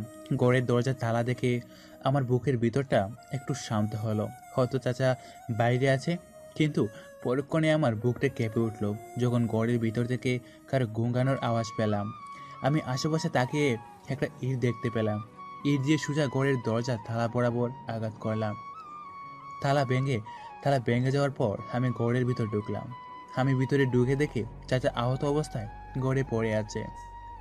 আমি চাচাকে কাঁধে তুলে নিয়ে গড় থেকে বের হয়ে গেলাম। চারিদিকে আগুনের ভয়াবহ দৃশ্য। আমি বস্তির উল্টো দিকে চাচাকে নিয়ে গেলাম। ফাঁকা একটা মাঠে চাচাকে শুয়ে দিলাম। এদিকে যে আমার হাত আর কাঁধের উপর অংশ পুড়ে গেছে সেদিকে আমার কোনো খেয়ালই নেই। চাচা, চাচা, চোখ খুলো চাচা, তোমার কিছু হতে পারে না। আল্লাহ তাআলা আমার জীবন থেকে তোমাকে এভাবে কেড়ে নিতে পারে না। চাচার এখনই জ্ঞান আছে। চাচার মুখ থেকে ধীরে ধীরে আওয়াজ বের হচ্ছে, চোখ খোলার চেষ্টা করছে। বাপজান রে, তুই এসেছিস। আমি যে আর বাঁচবো না রে। তুই ভালো থাকিস আর আমাকে মাফ করে দিস। এই জীবন যুদ্ধে তোকে এভাবে একা রেখে চলে যাচ্ছি। না চাচা, তুমি এভাবে আমাকে রেখে চলে যেতে পারো না। তুমি চলে গেলে যে আমার এই দুনিয়ার কেউ থাকবে না। বাপজান রে, তুই যদি এভাবে কাঁদিস তাহলে আমি খুশি মনে বিদায় কিভাবে নিব? আমার তোকে কিছু বলার আছে। হ্যাঁ চাচা, বলো, আমি শুনছি। বাপজান রে, ভালো করে শোন। বস্তিতে আগুন ওই এমপি রাশেদ রায়হান লাগিয়েছে। চাচা, এখন এসব বলার সময় না। আমি তোমাকে হাসপাতালে নিয়ে যাচ্ছি, উঠো তুমি। না রে বাপজান, আরো কথা আছে, শোন। তুই জিজ্ঞাসা করতি না যে তোর বাপ মাকে? তাহলে শোন, আমি হলাম তোর বাপের প্রাণপ্রিয় বন্ধু। তোর বাপ আর মা মরার আগে তোকে আমার হাতে তুলে দিয়ে বলেছিল যাতে তোকে সবসময় আগলে রাখি, কিন্তু তার হলো কোথায়? তোর বাপ মায়ের মতো আমাকেও যে মরতে হলো। তোর বাপ আর মায়েরে ওই রাশেদ রায়হান খুন করেছে ক্ষমতার লোভে। আমি চাচার কথা শুনে স্তব্ধ হয়ে গেলাম পুরোপুরি ভাবে। তোর বাবার নাম সেলিম আর তোর মায়ের নাম রিনা। তোর বাবাকে এই বস্তির লোকেরা পছন্দ করত, তাই তাদের অনুরোধে তোর বাবা ইলেকশন করে ওই রাশেদ রায়হানের বিরুদ্ধে। রাশেদ রায়হান যেই দেখলো যে তোর বাবা জিতে যাবে, তখন তোর বাবাকে মিথ্যা অপবাদ দিয়ে ষড়যন্ত্র করে তোর বাবাকে মেরে ফেলে। তোর মাও তোর বাবাকে বাঁচাতে গিয়ে মারা যায়। ভাগ্যক্রমে তারা চলে যাওয়ার পর আমি সেখানে উপস্থিত হই, আর তখন তোর বাপ আমাকে সব খুলে বলে আর তোকে আমার কাছে দিয়ে এই দুনিয়া ত্যাগ করে। বাপজান রে, আমাকে ক্ষমা করে দিস। তোকে এই জীবনযুদ্ধে একলা রেখে যেতে হচ্ছে। তুই নিজেকে কখনো একা মনে করবি না। আর তুই আমাকে ওয়াদা দে যে তুই এই বস্তিকে ওই শয়তানের হাত থেকে রক্ষা করবি। চাচা, আমি ওয়াদা দিলাম যে আমি এই বস্তির কিছু হতে দিব না। চাচা নিশ্চুপ। চাচা, তুমি কথা বলছো না কেন? চাচা আবারও নিশ্চুপ।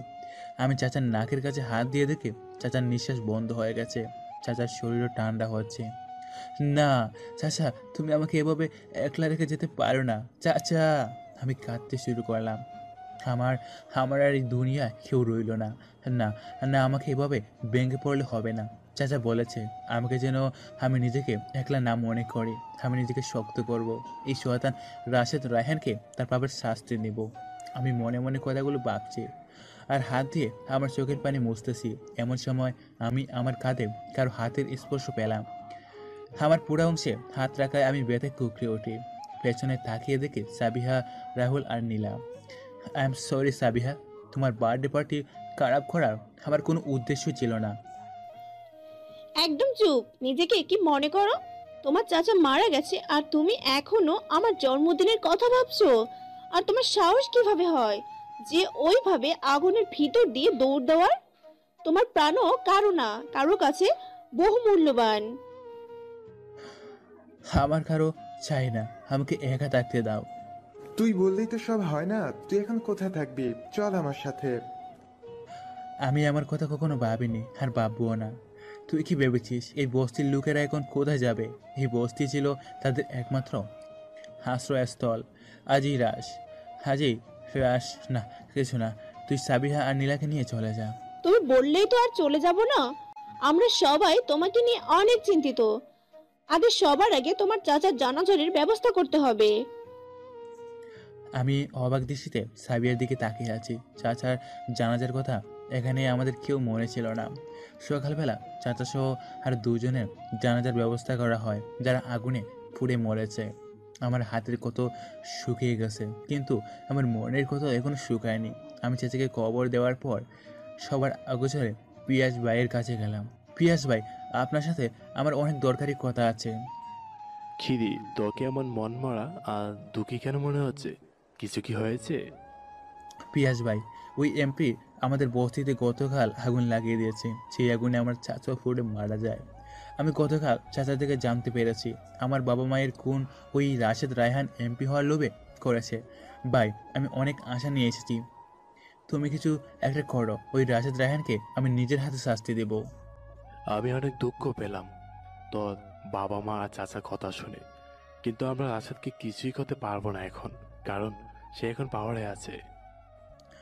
তাহলে ওই রাশেদকে পাওয়ার থেকে সরিয়ে দাও। এবার তোমার দল থেকে কাউকে এমপির জন্য দাঁড় করাও।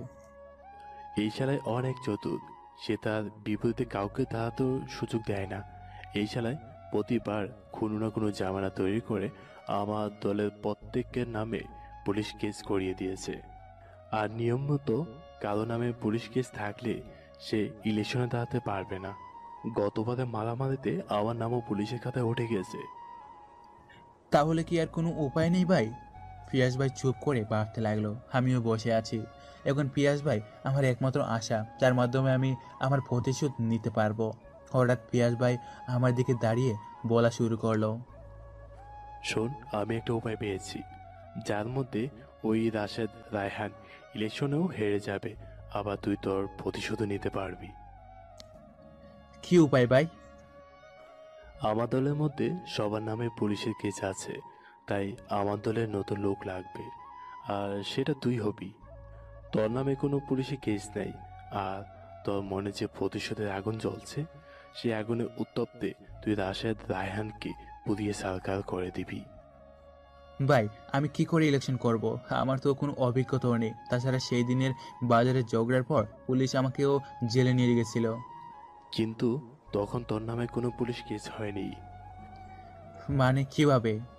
সেই দিনের ঝগড়া অনেক বড় হয়েছিল, সেই কেস সিবিআই তদন্ত করে, আর সেই তদন্তে তুই সহ যাদের জেলে আটকে রেখেছিল সবার নামে রিপোর্ট থেকে ক্লিয়ার হয়ে যায়। আর ইলেকশন করতে কোনো অভিজ্ঞতা লাগবে না, তুই শুধু নিজের মনে প্রতিশোধের আগুনকে নিভিয়ে দিবি না, আমি তোর পাশেই থাকবো। কিন্তু আমাকে ভোট দিবে কে? শোন, মানুষ তাকেই ভোট দেবে যে তাদের সাহায্য করবে, যে তাদের নতুন করে বেঁচে থাকার আশ্বাস দেবে।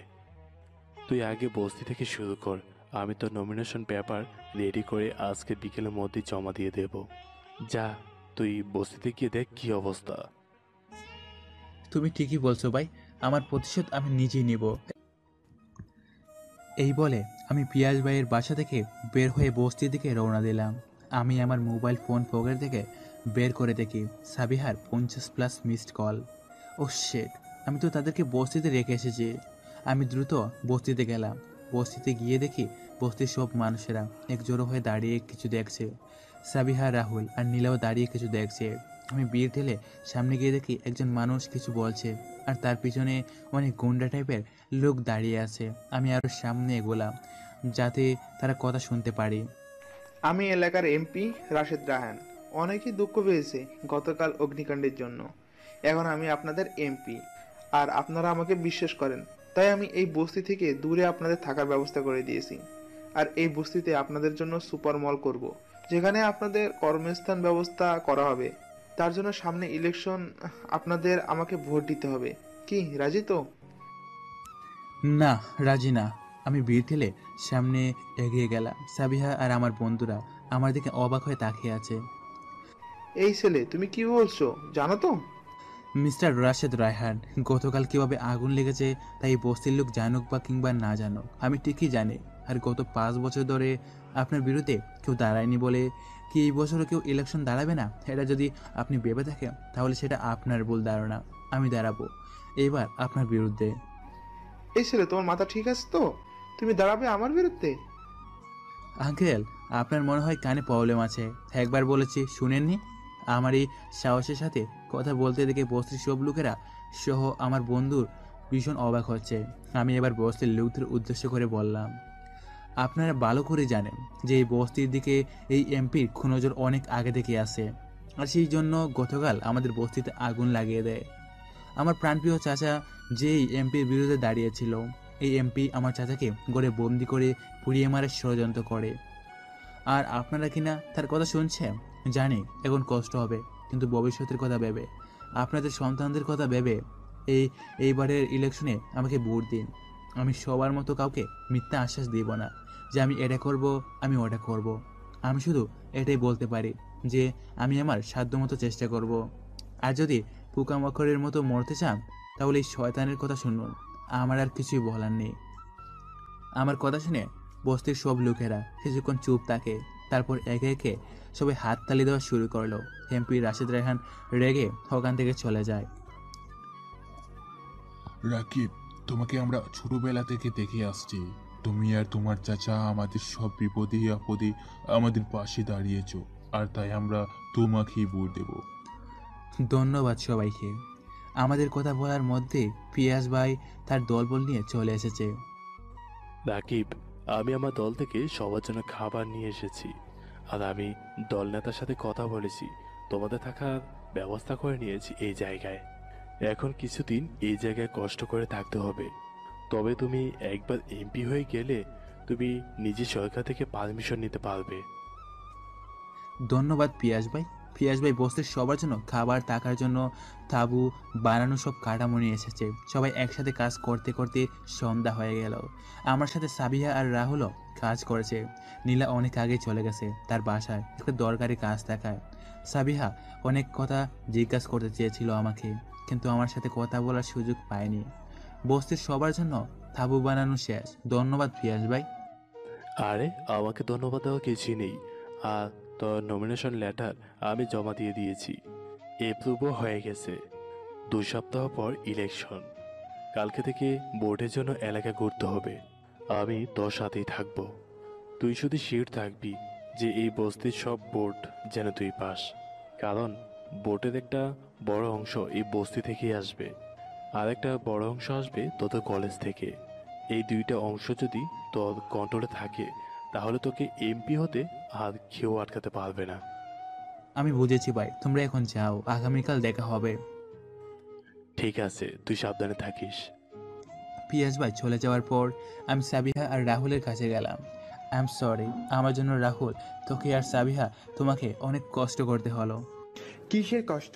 তুই হলি আমার বেস্ট ফ্রেন্ড, আর তোর জন্য যদি এতটুকু কষ্ট না করি তাহলে আমি কিসের বন্ধু তোর? রাহুল, তুমি ওদিকে যাও, আমার রাকিবের সাথে কিছু কথা আছে। ওকে, আমি নীলাকে ফোন দিয়ে জেনে নেই যে নীলা বাসায় ঠিক মতো পৌঁছেছে কিনা। কি বলবে তুমি? এতক্ষণ থেকে খেয়াল করছি যে তুমি কিছু একটা বলবে, কিন্তু বলার সুযোগ পাচ্ছিলে না। তার মানে তুমি কাজ বাদ দিয়ে আমার দিকে তাকিয়েছিলে? এই না না, আমি তো এমনি কথাটা বললাম। তুমি কি জানো, যখন তুমি গতকাল রাতে আগুনের ভিতর দিয়ে চলে গিয়েছিলে তখন মনে হচ্ছিল আমি তোমাকে সারা জীবনের জন্য হারিয়ে ফেলেছি। আমার বুক কেঁপে উঠেছিল। আজকে সকালে তোমাকে না দেখতে পেয়ে আবারও আমার বুক এক অজানা ভয়ে কেঁপে উঠেছিল। আর আজকে যখন তুমি এমপি রাশেদ রায়হানকে ওপেন চ্যালেঞ্জ করো তখন আমার মনের ভিতর এক অজানা ভয় বাসা বেঁধেছে। আমি বাবার থেকে শুনেছি এমপি রাশেদ রায়হান পারে না এমন কাজ নেই। সে অসংখ্য মানুষকে মেরেছে। তার বিরুদ্ধে কোনো প্রমাণ না থাকায় তাকে আমার বাবা অ্যারেস্ট করতে পারছে না। চিন্তা করো না, তোমার বাবাকে বলে দিও প্রমাণের আর দরকার হবে না। 2 সপ্তাহ পর ওর মৃত্যু আমার হাতেই হবে। তুমি এসব কি বলছো রাকিব?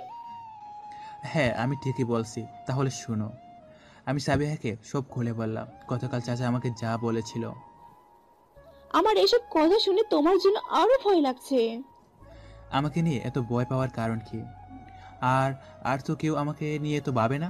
সবশেষে আমি একজন বস্তির ছেলে। সবার জন্য তুমি বস্তির ছেলে হলেও আমার জন্য তুমি অনেক স্পেশাল। আমি জানি না তুমি আমার জন্য কি, তবে এতটুকু বুঝেছি যে তোমার কিছু হয়ে গেলে আমি যে আর বাঁচবো না। এই বলে সাবিহা কাঁদতে কাঁদতে চলে গেল। সাবিহা চলে যাওয়ার পর রাহুল আসলো। কিরে, সাবিয়া এভাবে কাঁদতে কাঁদতে কেন চলে গেল? জানি না আমি। দেখ দোস্ত, আমি লুকিয়ে লুকিয়ে সব শুনেছি, তাই মিথ্যা বলিস না। তোর প্রতিশোধ নেওয়ার ব্যাপারটাও আমি সমর্থন করছি, কিন্তু তুই এইভাবে সাবিয়াকে কষ্ট দিতে পারিস না। সাবিয়া তোকে অনেক ভালোবাসে। গতকাল যখন তুই ওভাবে আগুনের ভিতর দিয়ে চলে গিয়েছিলি, তখন সাবিয়া পাগলের মতো তোর পিছনে যেতে চেয়েছিল, কিন্তু আমরা সাবিয়াকে যেতে দেইনি। আমি তো একজনকে ভালোবাসি, তাই এটা পরিষ্কারভাবে বুঝতে পেরেছি যে সাবিয়া তোকে সত্যিই অনেক ভালোবাসে। এ হয় না রে বন্ধু, সে কোথায় পুলিশ কমিশনারের মেয়ে আর আমি কোথায় এক বস্তির ছেলে। ভালোবাসা কখনো স্ট্যাটাস দেখে হয় না রে বন্ধু, ভালোবাসা হয় মন থেকে, যা সাবিয়া বুঝে গেছে। এবার শুধু তুই বুঝলেই হবে। আমি এখন কিছু ভাবতে পারবো না। আমার এখন শুধু একটাই লক্ষ্য, এমপি হয়ে ওই রাশেদ রায়হানকে তার পাপের শাস্তি দেওয়া। আগে আমি আমার প্রতিশোধ নিয়ে নিই, তারপর এসব ভাববো। বুঝলাম সব, এখন চল আমার সাথে। কোথায় যাব? কোথায় যাবি মানে? আমার সাথে যাবি আমার বাসায়, নাহলে থাকবি কোথায়? কেন, বস্তির বাকি লোকেরা যেভাবে থাকবে আমিও ঠিক সেভাবেই থাকবো। না, তা হয় না। তুই আমার বন্ধু, তুই যদি এভাবে থাকিস তাহলে সেটা আমার জন্য লজ্জাজনক হবে। আমি এই এলাকার হবু এমপি হয়ে এদের ছেড়ে তোর সাথে আরামে আয়েশ করে ঘুমাবো, সে কথা তুই ভাবলি কিভাবে? এরা আমার আপনজন সবাই, এদের কষ্ট রেখে আমি এভাবে যেতে পারবো না। তুই এক কাজ কর, তুই এখন চলে যা বাসায়। আগামীকাল কলেজে দেখা হবে, আর কলেজেও কাল অ্যানাউন্সমেন্ট করে দিবি যে আমি ইলেকশনে দাঁড়িয়েছি। আগামীকাল থেকে রাশেদ রায়হানের কাউন্টডাউন শুরু হবে। ঠিক আছে, আমি সবাইকে জানিয়ে দিব, আর তুই সাবধানে থাকিস। যা এখন। রাহুল চলে গেল। আমি বস্তির দিকে তাকিয়ে ভাবছি, এই বস্তির লোকেরা অভাবে থাকা সত্ত্বেও আগে কত হাসি খুশি ছিল, কিন্তু এখন মনে হচ্ছে শরীর থেকে প্রাণ চলে গেছে। এসব কিছুর হিসাব তোকে দিতে হবে রাশেদ রায়হান। অন্যদিকে রাশেদ রায়হান একের পর এক গ্লাস মদ খেয়ে শেষ করছে। এমপির সাথে আরও 3 জন সহচর আছে। বস, আজ অনেক মদ খেয়ে ফেলেছেন, এখন থামেন। আজ এই পুচকে ছেলে আমাকে চ্যালেঞ্জ করছে, কোন সাহসে? গত 5 বছরে আমি কোনো প্রতিদ্বন্দ্বী ছাড়াই জিতে আসছি, কিন্তু আজ কোনো এক ছেঁড়া কিনা আমাকে চ্যালেঞ্জ করে। তোরা খবর নিয়েছিস কে আছে তার পিছনে, আর ওই ছেঁড়া কে? বস, ওই ছেলের নাম রাকিব। ওই ছেলের চাচার নাম করিম, যাকে আপনি আগুনে পুড়িয়ে মেরেছেন। শালা মরে গিয়েও শান্তি দিল না। ঠিকই আমার পিছনে ওই ছেলেকে লিলিয়ে চলে গেছে। আর কিছু জানতে পেরেছিস? বস, রাকিবের পিছনে পিয়াস আছে। পিয়াস ওকে সাহস যোগাচ্ছে, আর রাকিব এই এলাকার কলেজেই পড়ে। রকিও তো সেই কলেজে পড়ে। রকিকে ফোন করে রাকিবের খেল খতম করে দিতে বল। কিন্তু বস, রকি তো জেলে, আর এখন তাকে জেল থেকে বের করতে গেলে সমস্যা হবে, কারণ সামনে ইলেকশন। সব কয়েকটা অপদার্থর দল। কালকে আমি নিজেই ওই কলেজে গিয়ে রাকিবের সাথে কথা বলবো। যদি আমার সামনে থেকে সরে যায় তাহলে তো ভালো, আর না সরলে এই দুনিয়া থেকে সরিয়ে দেব আমি নিজ হাতে। কিন্তু বস, সামনে তো ইলেকশন, এই সময় কাউকে খুন করলে তো আপনারই বিপদ। I don't care. রাকিব বেঁচে থাকলে ওই বস্তির ভোট আর বস্তির জমি আমি কখনোই পাবো না। তোকে তো মরতে হবেই। পরের দিন সকালে আমি কলেজে চলে গেলাম। যেহেতু আমার বই খাতা আর সব জামা কাপড় আগুনে পুড়ে গেছে, তাই বই খাতা ছাড়াই কলেজে চলে গেলাম আগের জামা কাপড় পরে। আমি কলেজে গিয়ে দেখি রাশেদ রায়হান কলেজে আগে থেকে উপস্থিত। কলেজের মাঠে রাশেদ রায়হান তার দলবল নিয়ে এসেছে। পুরো কলেজের ছাত্রছাত্রীরা আর শিক্ষকরা দেখছে। আমাকে দেখা মাত্রই রাহুল, নীলা আর সাবিহা আমার কাছে দৌড়ে আসলো। দোস্ত, তুই এখান থেকে চলে যা, এখানে অনেক বিপদ। এই রাকিব, এখন খোদা ছাড়া আর কাউকে ভয় পাই না। তুমি বুঝছো না কেন? তোমার কিছু হয়ে গেলে যে আমি বাঁচবো না। আমি সাবিহার দিকে তাকালাম। সাবিহার চোখ জোড়া জলমল করছে। আমার কিছুই হবে না। আমি রাশেদ রায়হানের কাছে গেলাম। পুরো কলেজ আমাদের দেখছে। রাশেদ রায়হান আমাকে দেখে একটা ডেভিল স্মাইল দিয়ে বলে, কি রে হালারপুর, তুই নাকি এই এলাকার এমপি হবি, আর তোরে তো শার্ট প্যান্টে ময়লা। তোর মতো বস্তি ছেলেরা যদি এমপি হতে চায় তাহলে তো আমাকে তো রাস্তায় বসতে হবে। চিন্তা করিস না, তোকে রাস্তায় বসাবো না, ডাইরেক্ট উপরে পাঠিয়ে দেব। রাশেদ রায়হান আমার কথা শুনে রেগে গেল, আমার শার্টের কলার ধরে বন্দুক আমার কপাল বরাবর ঠেকালো। ভালো করে বলছি, সরে যা আমার রাস্তা থেকে, নাহলে এখানেই শ্যুট করে দিব। আমাকে কেউ কিছু বলতেও পারবে না।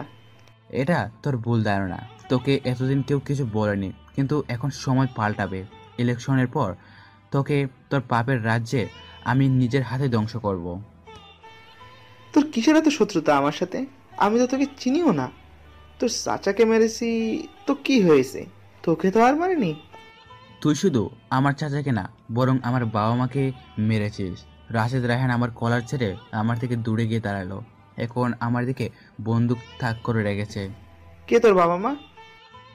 18 বছর আগের কথা কি তোর মনে নেই? আমার বাবা সেলিম হোসেন আর আমার মা রিনা খান। তুই ক্ষমতার লোভে আমার বাবা মাকে খুন করেছিস, কিছু কি মনে পড়েছে? রাশেদ রায়হানের হাত কাঁপা শুরু করলো।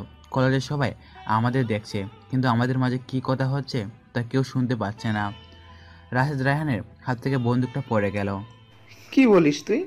তুই ওই সেলিমের পোলা? হ্যাঁ, তুই ঠিকই শুনেছিস। যে ক্ষমতার জন্য তুই এত অপরাধ করেছিস, সেই ক্ষমতার জন্য তোর পতন হবে।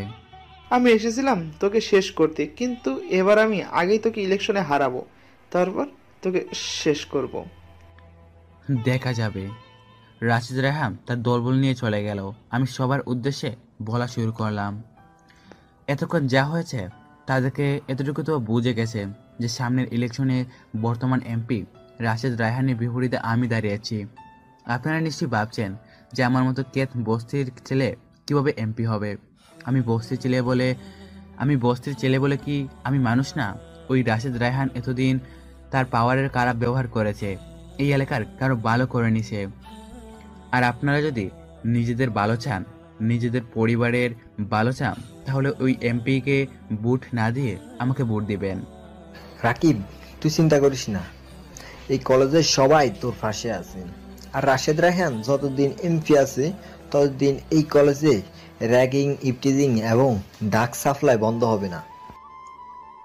ধন্যবাদ স্যার। আমি কলেজের গেটের কাছে গেলাম, তখন রাহুল, সাবিহা আর নীরা আসলো। দোস্ত, তুই তো একেবারে ফাটিয়ে দিলি। জানি না তুই এমপি কে কি বলেছিস, কিন্তু বিশ্বাস কর দোস্ত, কলেজের সবাই এমপি কে ওইভাবে ভয় পেতে দেখে সবাই তোর উপর বিশ্বাস করা শুরু করেছে। আমি আমার বাবাকে তোমার ইলেকশনের কথা বলেছি। বাবা বলে দিয়েছে এই 2 সপ্তাহ পুরো পুলিশ পোস্ট, এলাকার সব রাস্তা, সব গলি, প্রতিটা মোড় পাহারা দেবে, যাতে এবার কোনো আন্দোলন বা মারামারি না হয়। ধন্যবাদ সাবিহা। সবাই আমার পাশে থাকলে আমাকে কেউ হারাতে পারবে না। 10 দিন পর, এই 10 দিনে পিএস ভাইয়ের সাথে এলাকার বিভিন্ন জায়গায় গিয়ে ভোটের জন্য গিয়েছি। 2 দিন পর ভোট, আর এই কয়েকদিনে আমি সবার মাঝ থেকে রাশেদ রায়হানের ভয় দূর করে দিয়েছি। আমি এই কয়েকদিনে পিয়াস ভাইয়ের থেকে ফাইটিং, বন্দুক চালানো ইত্যাদি সব শিখে নিয়েছি। রাশেদ রায়হানের গোডাউনে রাশেদ রায়হান সহ কিছু অসাধু ব্যবসায়ী মিটিং করছে। বলুন, আপনারা কি বলতে চান? দেখুন রাশেদ স্যার, পরশুদিন হলো ভোটের দিন, আর এই কয়েকদিনে এলাকার সবার মন থেকেই আপনার ভয় মুছে ফেলেছে ওই রাকিব। নতুন জরিপে দেখা গেছে আপনার জেতার সম্ভাবনা মাত্র 2%। আর ওই রাকিব যদি এমপি হয়ে যায় তাহলে আমাদের সব অসাধু ব্যবসা বন্ধ হয়ে যাবে। তাই আমরা আগে থেকেই সব ব্যবসা বন্ধ করতে চাই। আর আপনি যেহেতু আমাদের পার্টনার, তাই আপনাদের সাথে সব ডিল ক্যান্সেল করতে চাই। ওই 2 দিনের ছেলের জন্য আপনারা এত বছরের পার্টনারশিপ শেষ করতে চান? কি করব বলেন? আমরা তো আর বসে বসে নিজেদের ক্ষতি দেখতে পারবো না। ভালো করে শুনে নেন, হয়তো আপনি আবারও এমপি হবেন, আর না হলে আমরা আপনার সাথে পার্টনারশিপ শেষ করে দিব। রাশেদ রায়হান সাথে সাথে তার বন্দুক বের করে দুজনের কপাল বরাবর শুট করলো। এটা দেখে বাকিরা ভয় পেয়ে গেল। আর কার কার পার্টনারশিপ ভাঙার শখ জেগেছে শুনি? আমার সাথে শুধু ডিল করা যায়, ডিল ক্যান্সেল করা যায় না। যারা করতে চায় আমি তাদের লাইভ ক্যান্সেল করে দিই। সবাই ভালো করে শুনে নিন, এখানে অন এন্ট্রি। কোনো অ্যাক্সিডেন্টের ওয়ে নেই। আর এবারও এমপি আমি হব। যাদের আমার সাথে কাজ করতে ইচ্ছা তারাই করবে, আর যাদের ইচ্ছা না তাদের উপরে পাঠাতে আমার বেশি সময় লাগবে না। Is this clear? Yes sir. ওইদিকে ইলেকশনের সব ব্যবস্থা হয়ে গেছে। আমি পিয়াস ভাইয়ের অফিসে তার সাথে কথা বলছি। এমন সময় পিয়াস ভাইয়ের গুপ্তচর এলো। কিরে পাবেল, কি খবর এনেছিস? ভাই, আমি খবর পেয়েছি রাশেদ রায়হান এবার কোনো কিছু করতে না পেরে ভোট কেনার প্ল্যান করেছে। ওর 1 ট্রাক ভরা টাকা এলাকার নিস্তরের লোকদের কাছে গভীর রাতে পৌঁছে যাবে। ও শিট, একবার যদি সবাই হাতে টাকা পেয়ে যায় তাহলে তারা নিজেদের মূল্যবান ভোট এই শয়তানকে দিয়ে দেবে। তখন আমাদের হাতে আর কিছুই করা থাকবে না। রাকিব, এখন কি করবি? আচ্ছা পাবেল ভাই, টাকাটা কি এই এলাকার ভিতরে আছে নাকি বাহির থেকে আসবে? রাশেদ রায়হান পাগল নাকি যে এত ব্ল্যাক মানি নিজের এলাকায় লুকাবে? তার সব টাকা আজকে রাতেই বাইরে থেকে আনবে। আমরা যদি হাইওয়ে রোডে ট্রাক্টর নিজেদের আওতায় নিয়ে আসি, আমার মানে হলো এলাকায় ঢোকার আগেই আমরা যদি টাকা ভর্তি ট্রাককে হাইজ্যাক করে নিই, তাহলে রাশেদ রায়হানের আর কিছুই করা থাকবে না। বুদ্ধি খারাপ না, কিন্তু সিকিউরিটি যদি একটু টাইট থাকে তাহলে কি করব? আমি যতটুকু খবর পেয়েছি ট্রাকের পিছনে একটা গাড়ি থাকবে যার ভিতরে এমপির খাস লোক আছে। আমার কাছে একটা প্ল্যান আছে। কি প্ল্যান? আমি আমার প্ল্যানটা পিয়াস ভাইকে শুনালাম। That's a great plan. তুই দেখি পলিটিক্সের নাম দেওয়ার সাথে সাথেই পলিটিক্স করা শুরু করে দিয়েছিস। কিন্তু তোর প্ল্যানের মধ্যে আমাদের একজন মেয়ে লাগবে, তাকে আমরা কোথায় পাবো? ভাবো, আমি চেষ্টা করব, তবে আমাদের শিওর থাকতে হবে যেন তার কোনো ক্ষতি না হয়। তার কোনো ক্ষতি হবে না, সেটা আমি গ্যারান্টি দেব। ঠিক আছে, আমি ব্যবস্থা করি। আমি সাবিয়াকে ফোন দিয়ে আমার সাথে দেখা করতে বললাম, আর সেও রাজি হয়ে গেল। বস্তির সামনে সাবিহা আর আমি দেখা করলাম। বলো, আমাকে কেন ডেকেছো?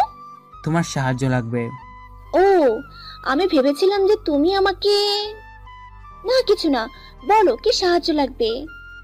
রাশেদ রায়হান শাকভর্তি ব্ল্যাক মানি আনছে বুট কেনার জন্য।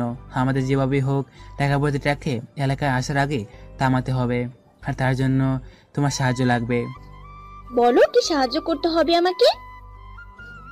তাহলে শুনো, সিক্রেট কথা। কিন্তু এতে... আমি থাকতে তোমার কিছুই হতে দিব না, এইটুকু বিশ্বাস আমার উপরে রাখতে পারো। আমি আমার জীবনের থেকেও তোমাকে বেশি বিশ্বাস করি রাকিব। তাহলে চলো আমার সাথে। চলো। রাত 12টা বাজে। হাইওয়ে রোড দিয়ে টাকা ভর্তি ট্রাক যাচ্ছে, তার পিছনে একটা প্রাইভেট গাড়ি যাচ্ছে।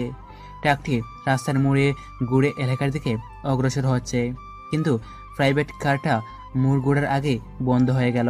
প্রাইভেট কার থেকে 3 জন লোক নামলো। ওহ শিট, গাড়ির সব চাকা একসাথে পাংচার হয়ে গিয়েছে। কিন্তু একসাথে সব চাকা কিভাবে পাংচার হলো? এই দেখ, কে যেন রাস্তার মাঝে তার কাটা ছিটিয়ে রেখেছে। তাহলে ট্রাকের চাকা কেন পাংচার হলো না? কারণ ট্রাকে যাওয়ার পর আমরা তার কাটা রাস্তা ছিটিয়ে দিচ্ছি। সবাই পিয়াস ভাইয়ের দিকে তাকালো। তুই এখানে? পিয়াস ভাই কোনো কথা না বলে সবার মুখে ক্লোরোফর্ম দিয়ে দেয়। ট্রাক চলছে, তার আপন গতিতে চলছে। হঠাৎ ট্রাকটা কষে ব্রেক মারলো। ট্রাকের মধ্যে 2 জন লোক আছে, একজন ড্রাইভার, আরেকজন হলো তার সহযোগী। ওই দেখ সামনে কে। ওয়াও দোস্ত, এই গভীর নির্জন রাতে এরকম একটা মাল পেলাম। আজকে বস্তির লোকেদের সাথে আমাদেরও ভাগ্য খুলে গেল। চুপ থাক, আর ওই মেয়েটাকে যে কোনো ভাবে গাড়িতে ওঠা। জি, আপনার কোনো সমস্যা? হ্যাঁ, আমার নাম সাবিহা। আমি আসলে আপনার এই ট্রাক ডাকাতি করতে এসেছি। কি? তোর প্ল্যান ওয়ার্কআউট হয়ে গেল, কিন্তু এখন এত টাকা কি করবি? কেন, রাশেদ রায়হান যে কাজে টাকা পাঠিয়েছিল সেই কাজ করব, শুধু নাম আমাদের হবে। জিও ছোট ভাই, আমি টাকা বস্তিতে সবার মাঝে বিতরণ করে দিয়েছি, আর তুই সাবিয়াকে বাসায় নিয়ে আয়। ওকে ভাই। পিয়াস ভাই ট্রাক নিয়ে বস্তির দিকে চলে গেল। ধন্যবাদ সাবিহা, আজ তুমি না থাকলে আমাদের জন্য অনেক কষ্টকর হয়ে যেত ব্যাপারটা ম্যানেজ করতে। আমি ধন্যবাদ শুনতে চাইনি, আমি অন্য কিছু শুনতে চাই। তা কি শুনতে চাও? না কিছু না, ইলেকশনের পর বলবো, এখন আমাকে বাসায় দিয়ে আসো। চলো। আমি সাবিয়াকে তার বাসায় দিয়ে আসলাম 28 ঘন্টা পর। ইলেকশন শুরু হয়ে গেছে গত কয়েক ঘন্টা আগে। সবকিছু ভালোই চলছে, অধিকাংশ ভোট আমাদের পক্ষেই পড়েছে। কিন্তু কতক্ষণ ভালো চলবে? হঠাৎ এই কথা কেন বললি? তুমি ভেবে দেখো, আমরা রাশিদ রায়হানের সব টাকা পয়সা কেড়ে নেওয়ার পরেও তার কোনো রিয়াকশন নেই। কথাটা তুই খারাপ বলিসনি। আমি যতটুকু রাশেদ রায়হানকে চিনি, সে চুপচাপ থাকার মানুষ নয়। তাই তো আমার ভয় লাগছে, সে যদি শেষ মুহূর্তে এমন কিছু করে ফেলে যাতে আমরা হেরে যাই। আমাদের কথার মাঝে পিয়াজ ভাইয়ের মোবাইলে একটা ফোন আসলো। পিয়াজ ভাই কল রিসিভ করলো। জানি না ওই পাশ থেকে কী বললো, যাতে পিয়াজ ভাই প্রচণ্ড ঘাবড়ে গেল। কি হয়েছে পিয়াজ ভাই, এভাবে ভয় পেয়ে গেছে কেন? পিয়াজ ভাই আমাকে কিছু না বলে ফোন আমার কাছে দিল। হ্যালো রাকিব, কেমন আছিস? চিনতে পেরেছিস আমি কে? রকি? তোকে কিভাবে ভুলতে পারি? কিন্তু তুই তো জেলে ছিলি, তোকে জেল থেকে কে বের করলো? আমার বাপ। তোর বাপ মানে? আমার বাপ মানে এমপি রাশেদ রায়হান। কি? সে তোর বস? সবার সামনে আমার বস, কিন্তু সে হলো আমার বাপ। আর তোর জান পাখি মানে সাবিহা এখন আমার কাছে আছে। তুই যদি তোর জান পাখিকে বাঁচাতে চাস তাহলে তুই এলাকার পরিত্যক্ত গোডাউনে চলে আয়। আমার বাপও আছে তোকে স্বাগতম জানানোর জন্য। দ্রুত আয়, তোর কাছে সময় থাকলেও তোর জান পাখির কাছে বেশি সময় নাই। কুত্তার বাচ্চা, সাবিহার যদি কিছু হয় তাহলে তোকে আর তোর বাপকে আমি জিন্দা মাটিতে পুঁতে ফেলবো। তোকে কিছু না বলে ফোনটা কেটে দিল। পিয়াজ ভাই এখন কি করব? এখনো তুই এমপির পাওয়ার পাসনি, তাই পুলিশকে বললে কিছুই হবে না। আমি আমার ছেলেপেলে নিয়ে গোডাউনটা হামলা করেছি, কি বলিস? না ভাই, এভাবে বিপদ বেড়ে যাবে। তুমি একটা কাজ করো, তারা আমাকে চায় তাই আমি আগে যাব। তোমার সব ছেলেপেলে নিয়ে গোডাউনের বাইরে লুকিয়ে থাকবে। আমি শীষ বাজালে সবাই একসাথে হামলা করবে। ওকে, তুই যা চাস তাই হবে। আমি রকির বলা মতো তাদের পরিত্যক্ত গোডাউনে পৌঁছে গেলাম। গুন্ডা পান্ডায় ভরা গোডাউনটা। আমি সদর দরজার সামনে গেলাম। দুজন আমার ফুল বডি চেক করলো, তারপরে আমাকে ভিতরে নিয়ে গেল তারা। প্রথম রুম পার হতে দ্বিতীয় রুমে এক কোণে পিলারের সাথে সাবিয়াকে দড়ি দিয়ে বেঁধে রেখেছে। সাবিয়ার গালে তাপ পরে দাগ স্পষ্ট আছে, ঠোঁটের কোণে রক্ত বের হচ্ছে। ওয়েলকাম হবু এমপি, ওয়েলকাম। আমি এসে গেছি রকি, এবার তো সাবিয়াকে ছেড়ে দে। এত তাড়া কিসের? তুই এলাকায় হবু এমপি, তোকে তো একটু খাতিরদারি না করলে কি হবে? তার আগে টিভিটা অন করি, দেখি ভোটের কি খবর। রেজাল্ট বের হওয়ার সময় তো হয়ে গেছে। রকি টিভি চালু কর, 10 মিনিটের মধ্যে রেজাল্ট দিয়ে দেবে। রাকিব তুমি পালিয়ে যাও, ওরা তোমাকে বাঁচতে দেবে না।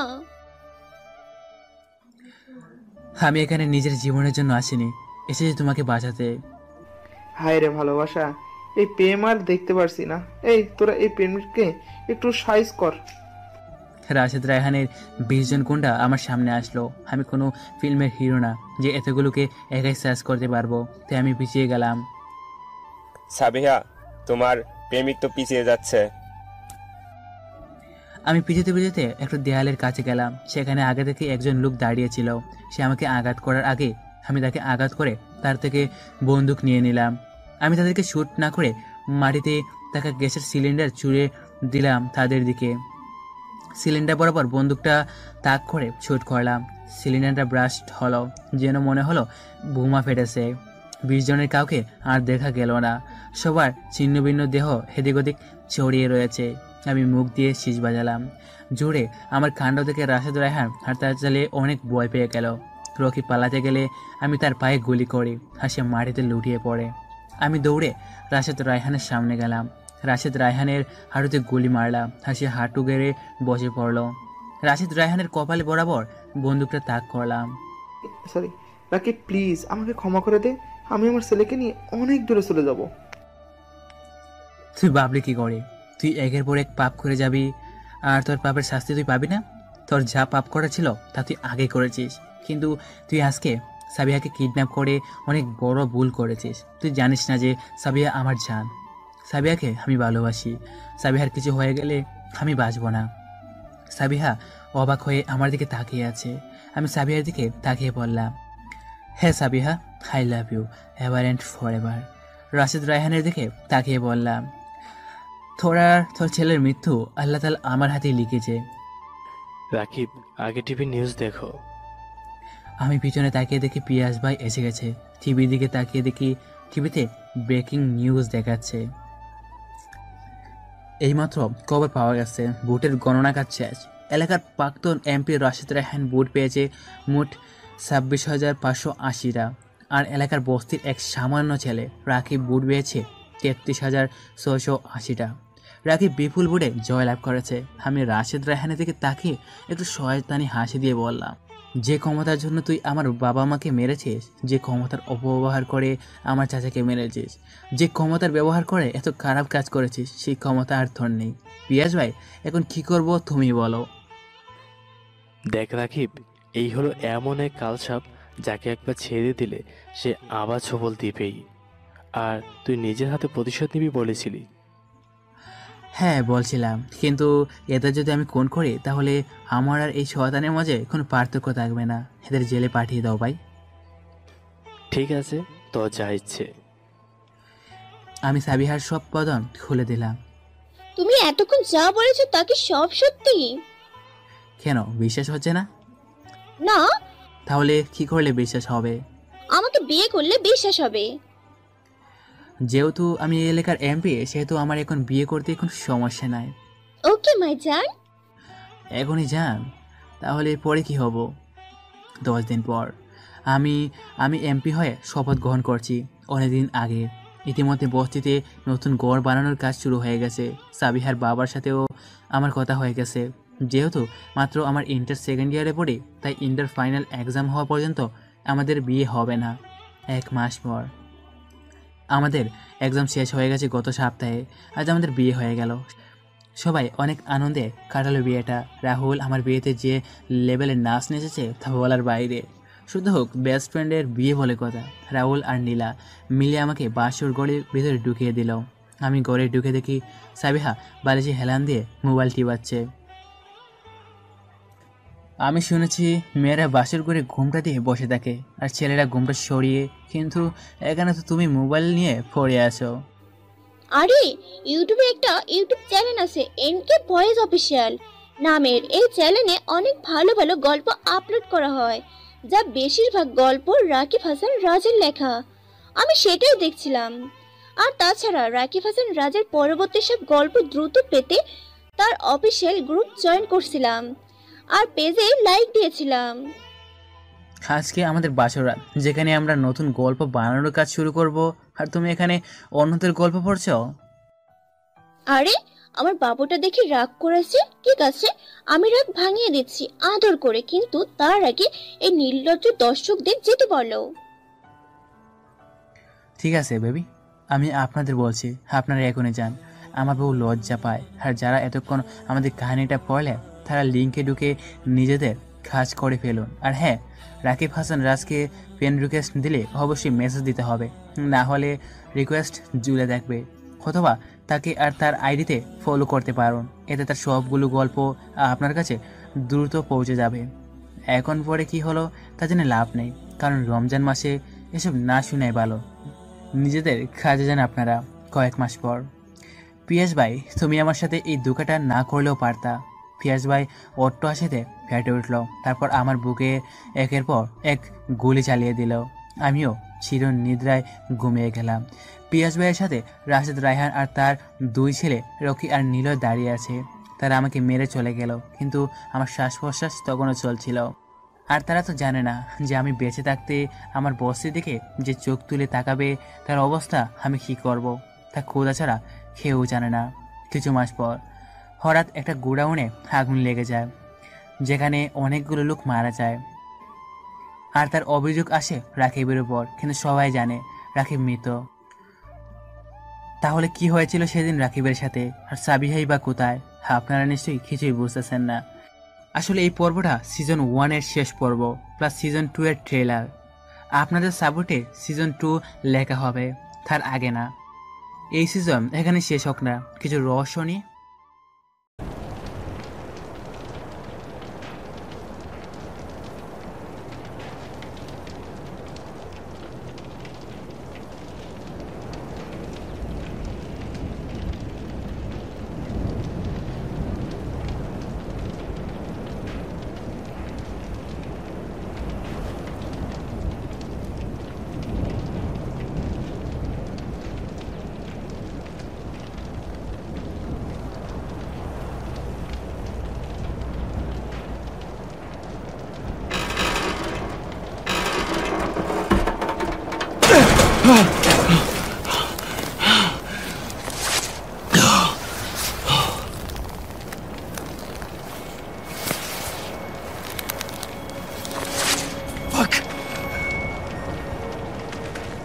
Lynn?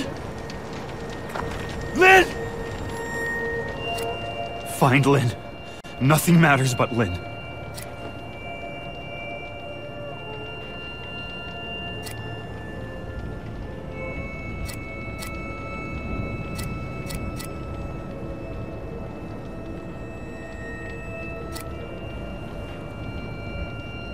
Okay, we're good. 2 weeks ago, a young woman was found wandering, barefoot, pregnant, and alone on a barren stretch of highway 100 miles from the...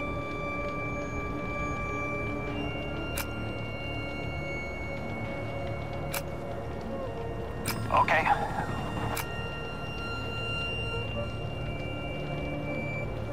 We're good.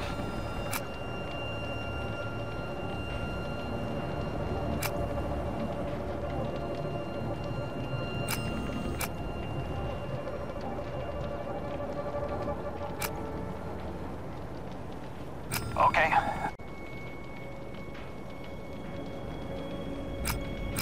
Okay.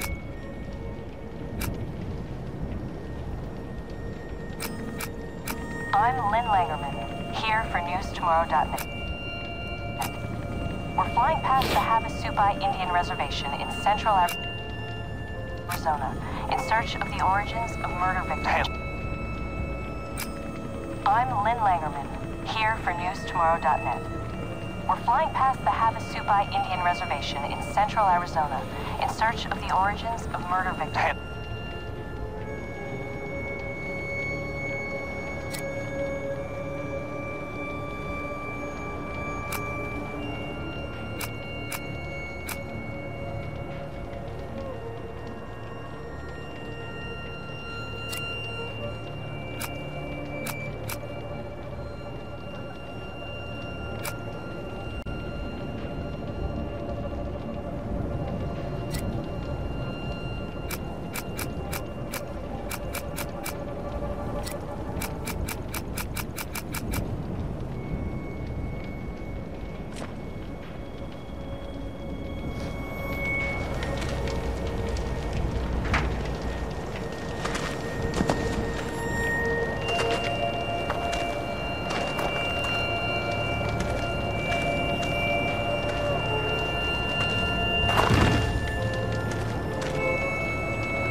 Jesus.